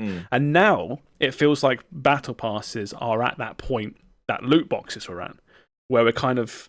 I have no doubt in my mind that at some point in the future, that some kind of genius monetization, new type monetization, will get introduced somewhere by someone, and people will love it again because it's, look how nice it is compared to battle passes. What and the cycle loops. I think forever. Yeah. Well, I think what winds me up the most is that, like you said, it's like it came out in Fortnite and everyone, we were all pro battle pass. We all enjoyed it. Yeah. And no one has I feel like ever since then, no one's replicated that formula. They've just gotten worse over time. Yeah. I always think back to one of the seasons. I don't think it was the first season. I think it was like the 3rd or 4th season of Fortnite that we played. And the battle pass was like, it was like tripping over itself to give you cool. It was like giving you so much cool shit. There was like little side quests and little things you could discover about it. And then it was like, and then it would give you the money back you spent on the pass plus extra, so you could spend it in the store or even buy We've the lost next that along the way battle at pass. some point. And it's like, what a great way to keep people engaged in your ecosystem. And I feel like no other company has replicated that apart from, again, Deep Rock Galactic. But I don't know, Deep Rock Galactic is like The best battle pass I've ever done was Dota Underlords. Yeah. Oh shit, yeah. Back in the day. Is that game still alive? No. It's dead. For me, honestly, the best battle pass now, Siege has got a really good battle pass system at the moment. It's a little bit confusing, but it's very good. You can just basically target what you want But again, Get it gives it. you like an insulting amount of V-Bucks back. Yeah. Well, it feels like to you get me like 2/3 back. Yeah. It feels like the route that a lot of companies are now trying to take, like post Battle Pass, because I feel like people are starting to realize that people are sick of Battle Passes in everything. It feels like they're trying to rotate back around to just a cosmetic store, where it's like, here's just a shop of things. So maybe it rotates in time, maybe it doesn't, but here is just a shop of cosmetics. But I feel like the problem with that now, where the games are getting, again, too expensive to make for what they are, or this, that, and the other, but just cosmetics just feel so expensive for what they are compared to what you actually get. Where it used to be, I feel like, again, I can't give it an example top of my head, but it feels like going back in time, like you want a cosmetic for a thing, drop like 3, 4, maybe £5 for a cosmetic. Where now in a lot of games, it feels like, especially with like Call of Duties and things like that, it's like, you know, tenner for a fatality, like 15 quid for a skin pack. Like, what's happened down the line? At some point, like, cosmetic inflation has gotten insane. I was gonna say, before the stream, Overwatch today have their new like K-pop, J-pop crossover thing in game. Yeah, I went and looked at it. It's like 18 quid per character per skin. Like, it's insane. Ridiculous, isn't it? It's insane. But then there was we moan and grumble all we want, but like we've all played Valorant, and you go in and it's like, who's going to pay 40 quid for a gun skin? Then you load up the next game and the entire enemy team has it. So that is I think we lost. fault, though. I think Counter-Strike ruined the gaming industry. Counter-Strike tied monetary value of its weapons due to the fact that it was a gacha loot box system with rarities tied to it. An AK with stat track of a certain sheen or something was worth on the market 500 quid because the odds of you actually getting it yourself cost like a grand's worth of loot boxes or something. But that's what's annoying about Valorant, is because they just attach numbers of prices to guns for no reason. This gun costs 100 quid because I say so. Without that Counter-Strike system, though, do you think Valorant would have had the balls to do like £40 gun skins? Absolutely not. Absolutely, no, they not. would have. What about League? They've been doing it for decades. Yeah, they literally just some of those skins they started charging like 40 quid for a skin. Yeah, they totally did. Some of the skins in Valorant were like 80 quid, right? They were like pushing 100. Yeah, but they cut their teeth on League. Come out, the hype of League skins were 40-50 quid. I guess. So they just bought it over Lux 1-to-1. Skin was like 20 quid. The Elemental Lux skin, which was like the big first like mythical skin. Steve, that's probably like a decade ago now or something. Yeah, it was the like inflation makes that 500 quid. Yesterday, I'm not old. the Ezreal skin that came out. Pulsefire Ezreal. Maybe that's the one I always remember. Yeah, no, they. Valorant. Even that, I think, was a tenner back then. I think. No, it was more than that. Was it? $26 Pulsefire Ezreal in 2012. That was 11 years ago. That was over a decade ago. Oh my god! I had no clue. I had no idea it cost that much back then. Yeah, That's mad. League was like, I don't get me wrong, Counter-Strike is a whole, but I feel like that's a whole other kettle of fish about promoting gambling alongside your shooter game and whatever. But I feel like Riot is the problem child here. Yeah, Counter-Strike's always had a gambling problem. I don't think it's ever actually had a pricing problem. Because if you don't want it, you just don't get it. Yeah, but right? like everyone knows, like, a knife skin in that game is like big money. Like I'm not saying it's justified, but it is that way because of statistics, right? It's because you are so unlikely to get a knife from a box that costs £2. Yeah, that's why it costs as much as it does. There's a reason for it. There's it's not a good reason, but there is a reason. For the layman who kind of stayed out of like the Counter-Strike thing, I was just like, oh, knife skin, that's like worth hundreds of thousands, or however much. Yeah. I mean, I pulled a knife. It was worth 150 quid. Still buying loot boxes to this day. Did you sell the knife or do you have the knife? I sold it. What did you buy with the money? More boxes. I mean, it goes into your Steam account, so whatever the next Steam games were. Increlution credit. Increlution's DLC speed hacks. Increlution's only £3.50, mate. Yeah, but you've got an Increlution farm set up of like 50 copies. All running at tandem. Galactic with it. I imagine it got spent a long time ago. It's 150. But in my head, like whenever I open up, I get a CS2 crate. I'll just open it because in my head I'm like, I'm still up from the last one. And I don't mind spending, £2 a week? Yeah. That's so dangerous. In your head, you're still up. You look at your financials, you've spent like $3,000 on loot boxes. Yeah, this conversation has no end, really, when you think about it. It's like a race to the bottom, isn't it? It's like we can It talk really- about it who really did is. it worst, but like, I don't know, all of them. Well, like we said, at some point it will just be something else just takes the big bad spot and becomes the new monetization. But- Maybe cosmetic shops are here to stay. Just 20 quid skins are just it. I think now. that's the thing, is because there's always new controversies. Like you said with like the Mortal Kombat, like they did the finisher, but they snuck in like £10 skins as well. Like we're all on the finals, like AI voice, but they probably snuck in some other little things that were just like, okay, that's normal now because there's the big controversy, you know. Oh, that's scary, isn't it? They put Yeah. AI voices in the finals, and they're like, well, at least you didn't see all the art and other stuff we put in. It's like, what? Oh my god. It's entirely generated by AI. Like, the finals is all chat GPT code and, what was it, DALL-E, whatever. Yeah. You just haven't noticed. Scary. Very scary. I think we're done here, pretty much. Should we talk about a few things coming out and then call it a night, I think? Okie dokie. Yeah. The cool one that completely caught me off guard was Yakuza Gaiden comes out next Friday. Ooh, is that coming to Game Pass day one? It is, yeah. It's Like a Dragon Gaiden, the man who erased his name. So I Yakuza- remember you posting about the upcoming game stuff, and you were like, "Oh, Yakuza!" I'm like, "There's no Yakuza here. What are you talking about? That does not look like the Yakuza the picture." Oh, that makes sense now. It's not yeah. your dad's Yakuza, is it? It's they've classied it up. Yeah. Well, this is Yakuza now. It's kind of confusing. You have Yakuza 0 to 6. Oh god, he's getting the spreadsheet out. Oh god. let me load it up. But then that was all about Kiryu.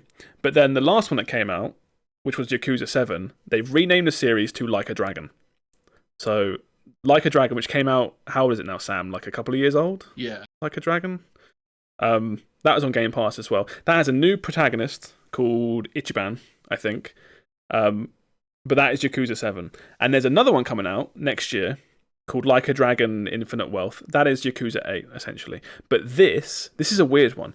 This is like a weird in-between game they're doing, which is why it's called Gaiden. This is a story set between Yakuza 6 and 7, or 6 and 8, I guess, showing you what Kiryu has been up to, because he's absent from, like, he kind of absent from the newer games. Because I feel like multiple times, whilst all these games were coming out, they said, right, we're moving on from Kiryu, but they always came back because he's so popular and he's so cool. They could never drop him. And we're once again at that point where they're making another bloody game about Kiryu. But I think, from what I understand, yeah, Yakuza games going forward now are like weird RPG, like turn-based RPGs. Oh, they're so good. Yeah, really good. It's but the whereas best kind of RPG. Yeah. Or this is beat 'em up again. Because it's Kiryu. So if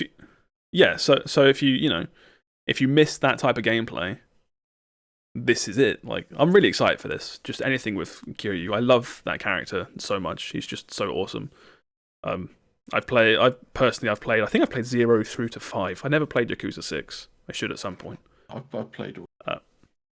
Yeah, they're long games. Like, each one's like fucking 50 plus hours long, plus the fact that every game kind of looks the same because they're all set in the same location. They're actually quite a lot shorter, but each game, like, they have so many side quests and mini games that you want to do. Like, you actively seek them out, not like I should go do this for completion's sake. You're just sat there like, man, what the fuck is going on? you know what I read the other day about these games? So these games have so many mini games, and apparently the mini games in the dev studio are broken into teams, and the team that say works on darts will simultaneously work on the darts for multiple Yakuza games. That's madness. So you could That's actually madness. So you could literally like imagine loving Yakuza, being like, oh, I love this game series so much. I want to work on this studio, on this game, this property. You just and then become you the learn darts Japanese. guy. You learn Japanese fluently. You emigrate to Japan. And then start working at Sega and get delegated to fucking snooker or something. I love that so much. It's so funny. But yeah, this comes out November 9th on Game Pass. I'll be all over this. I'm looking forward to this. 9th? That's like 2 weeks away. It's a week Friday, which this episode comes out. If you're listening to the recording, it's Friday. 9th is Thursday. Is it a midnight release? Oh, maybe. God, it's all going wrong. Yeah, it comes out next week. That's all you need to know. It comes out. Yeah, it's fine. Last little game that I doubt anyone here will play, except for me, is the new WarioWare game, which is in for another 2 hours. Are you? Oh, I rent it, didn't I? So it just turns up. I play it. It lasts. Doesn't even last as long as a fucking John Wick movie, and then I return it. But yeah, these are normally like just fun for an evening. Don't know if I would pay full price for this, but WarioWare is always fun. It's like what we were saying earlier about Mario, where they have a spreadsheet where they just dump ideas into it over years and then make it. WarioWare feels the same. It's just like they have a Google Doc. They chuck stupid minigame ideas into it, and then when it hits a threshold, they go, right, let's make it. We have enough ideas here now. Let's make a WarioWare game. To me, there's a couple other exciting things coming out soon as well. I might have missed it. So what's coming out within the next week? On the 9th, we have the last wave of DLC for Mario Kart 8, which I'm very excited about. Is it wave 6 or wave 8? This is wave 6. It's the last one. Wave so 6. All the DLC will be out. Also, one thing that will be worth, I think, watching on is November 6th. There is agreed as good PC early access. This is one of those darker, weird ass clones. So I'm like, is this gonna? I'm not gonna poison the listeners or viewers' eyes and ears with footage of Greed is Good, a knockoff of famous game Dark is Darker, which is also Dark and Dark has kind of gone under the radar now, right? Is it just alive doing its thing? Because I'm not sure what's happening with it. Like, if it's still even running, like. People just like, I feel like people were like, oh, it's good, and then there was so much controversy. Now I'll see if it's Dark and Dark on Twitch. And the last thing is on the Friday this comes out, November 3rd, we have BlizzCon and also the Warcraft Arc Rumble. I believe it's just now called Warcraft Rumble mobile game comes out as well. That's the mobile game, yeah. Yeah. So that's that. Are we as someone completely out of touch with Blizzard these days? Mm-hmm. What are you? As a Blizzard fan, expecting from BlizzCon, like a new WoW expansion, or so we're definitely expecting a new WoW expansion.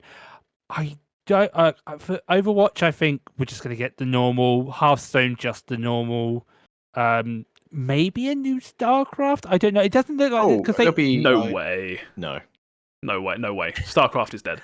I think I was talking to my brother about this. I think the big thing is probably going to be like. People are theorizing like Classic Plus, where they do take Classic but like change it and go like a branching timeline. Classic Plus is such a good idea that I completely expect them not to do it because it's such a good idea. The crowd will drag them kicking and screaming to that in about 2 years' time. Yeah. It's like old school RuneScape, where it's like here's the RuneScape you love, but we're adding stuff to it that fits the original like. Design of the game, slam dunk, easy. It's so obvious. It's such a good idea that I just don't. Yeah, and my brother's just mentioned Classic Cataclysm as well potentially, but no one really cares for that. Isn't Cataclysm when it went bad? I think that's when it all went wrong. Yeah. No. Yeah. No. Sam's got opinion. Sam from the back ropes. Not you. I liked it as well, Sam. But like. If you asked people where did it go wrong, they'd probably say that's where the numbers started going down. Yeah. But that's What- also at yeah. the time when we had the Star Wars MMO and Guild Wars 2, which were like very, very big MMOs. I would happily that's fight if you revisionist, asked surely. people, they would probably say Mr. Pandaria. I'd say like 50-50 Panda or I remember specifically being a teenager, having a friend that still played WoW when everyone else had stopped, and I remember the phrase "ha ha Panda Land" getting thrown at him like a lot. So I assume that's when public image and player base might have started going down. Is Mr. Pandaria? To me, I definitely remember it because that's the only time in WoW other than like now where I stopped playing was Cataclysm because of, and it wasn't because Cataclysm was quote unquote bad. It was because Star Wars and Guild Wars 2 came out, and they were like very big game releases for that year. To me, what made Cataclysm so cool, you literally cannot recreate because it has already happened. It was the fact that the whole world changed. Yeah. And you can't do that twice because it's happened, because you know what to expect. You know what it looks like. You've seen it, right? I feel like after you remove that element, what's left of Cataclysm? Like, it was an okay expansion, I guess, but the big wow factor was the fact that, like, oh, Stormwind is blown up and there's a crater here and this place is on fire and is flooded. Yeah, like that's not a big wow factor, anymore because it's literally already happened. They added Worgens, so the fairies really attached to Cataclysm. So was that Cataclysm? Jesus, that still feels like a new thing. That's crazy. Yeah, Worgens kind of. There's like a line where classic is, and then everything like post WoW is pre-Warg and post-Warg eras. yeah, that's where That's where literally, I associate, despite whether they are or are not, I associate Worgens with the downfall. I think you're right. No, I'm with you. Yeah. Yeah. I wasn't on board until you said that, but now I think about it. Yeah. No, you're completely right. Yeah. We also missed it. Alex in chat said Modern Warfare 3 comes out on the 10th, which I completely forgot. I thought it came out the week after. Modern but Warfare I guess that 3 comes out too. as well. Nice. Yeah, Modern Warfare 3 too. Modern Warfare 32. That comes out on the 10th as well. I'll be playing that literally just for the campaign. So you can expect my hot, juicy review on how Makarov is nasty and we're going to kill him. Can you play one online mode? Just one. If you give me the $8.99 it costs for PlayStation Plus for a month, sure. No. Console online is so weird. Is this coming with a big Warzone / something? Probably. Like, are we getting a big? Because we weren't excited. Well, I mean, you were kind of, but we weren't excited for MW2, were we? But we were excited for DMZ. Last year. Oh yeah, all that hype that I had for Modern Warfare 3 died as soon as I played the beta. Oh, okay. I was really excited for Modern Warfare 3. I was actually going to get it on PC. I was really excited, and I played the beta, and I was like, I don't want to do this. Well, there you go. Just like, I was saying this. I can't remember where I was saying. I was saying this somewhere, probably like shouting at the mirror in the shower. I was really excited for the idea of a new Call of Duty, but what I think I'm actually chasing is just nostalgia for Modern Warfare 1 original and Modern Warfare 2 original. So what you want is modern Call of Duty Modern Warfare Classic. Classic Plus. Yeah, take the original. No, because they've already been around. They already remastered it once. So now we need to go around again. Hey, you don't think they're not going to remaster remasters? We're going to have Skyrim plus Classic. Last of Us starting to look its age, right? Let's get that out again. We are absolutely at some point going to hit the really awkward. We're going to be in a really awkward position where remade games are getting remade again, yes, and it's like for sure. Well, it already happened. When does this? It already happened with end? Last of Us, didn't it? That got a HD upgrade, and then it got a remaster.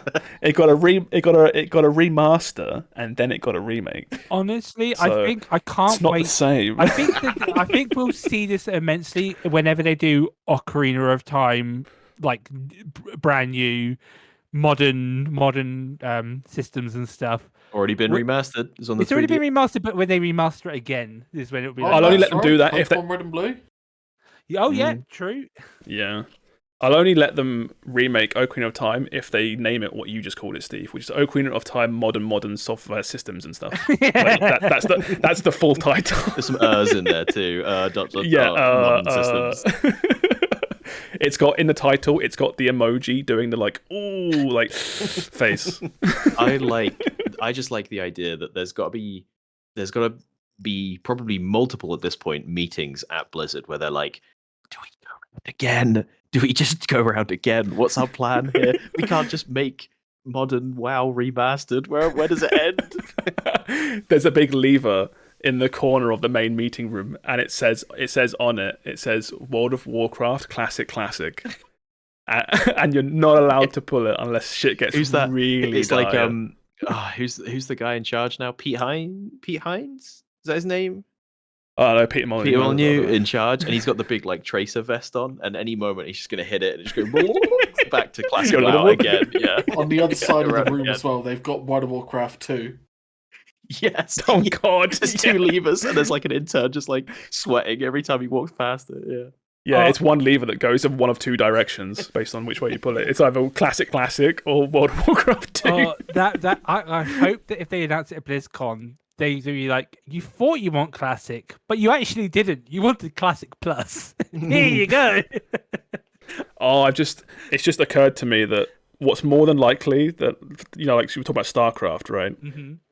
Some sort of StarCraft trailer will start, and it will completely be for like StarCraft 2 remastered. Instead of a new game. I can see it. Yeah. I think I would actually cry if that happened. Like both tears of joy and pain. Do we think they'll do like, a Diablo expansion as well? Maybe. Oh Was yeah, it too there'll be Diablo expansion news there. Yeah, I reckon that's their big headline. What new class do we think for Diablo then? Ooh, Crusader. Or Blue Mage. Paladin. Blue Mage. I was gonna say, I don't think they would do Crusader because that was like the first one of Diablo 3 like expansion, right? I think they would do Paladin maybe, or Monk. They could do a Monk. I would bet on. You think Monk? I don't know. Monk's a lame. Yeah. Yes. Monk's kind of boring. Yeah. Yeah, I always like the idea. I like the idea of Monk, and I play Monk, and it's like, it's kind of boring. It's all like punching in chi. Diablo Monk is always sick. I'm kind of done with it. Kind of bored of it.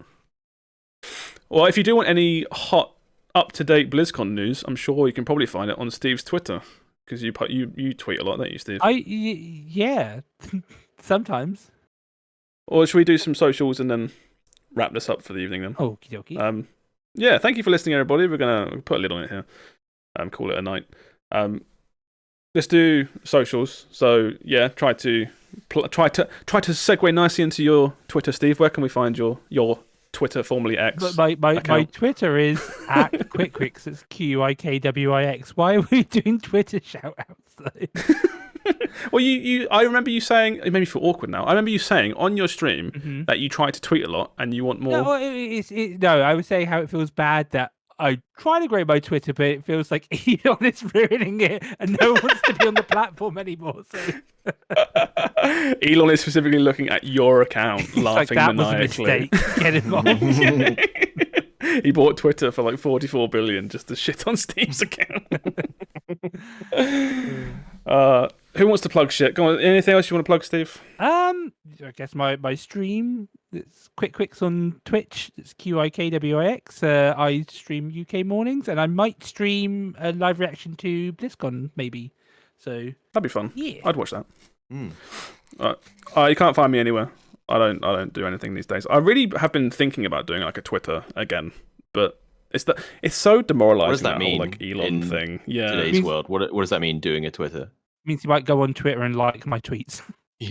Well, I mean, it means like I want to create like short form opinions that I can just like vomit out, but I don't like the places that enable that. Do you know where you do that? You just load up your phone camera and just go and post TikToks on it.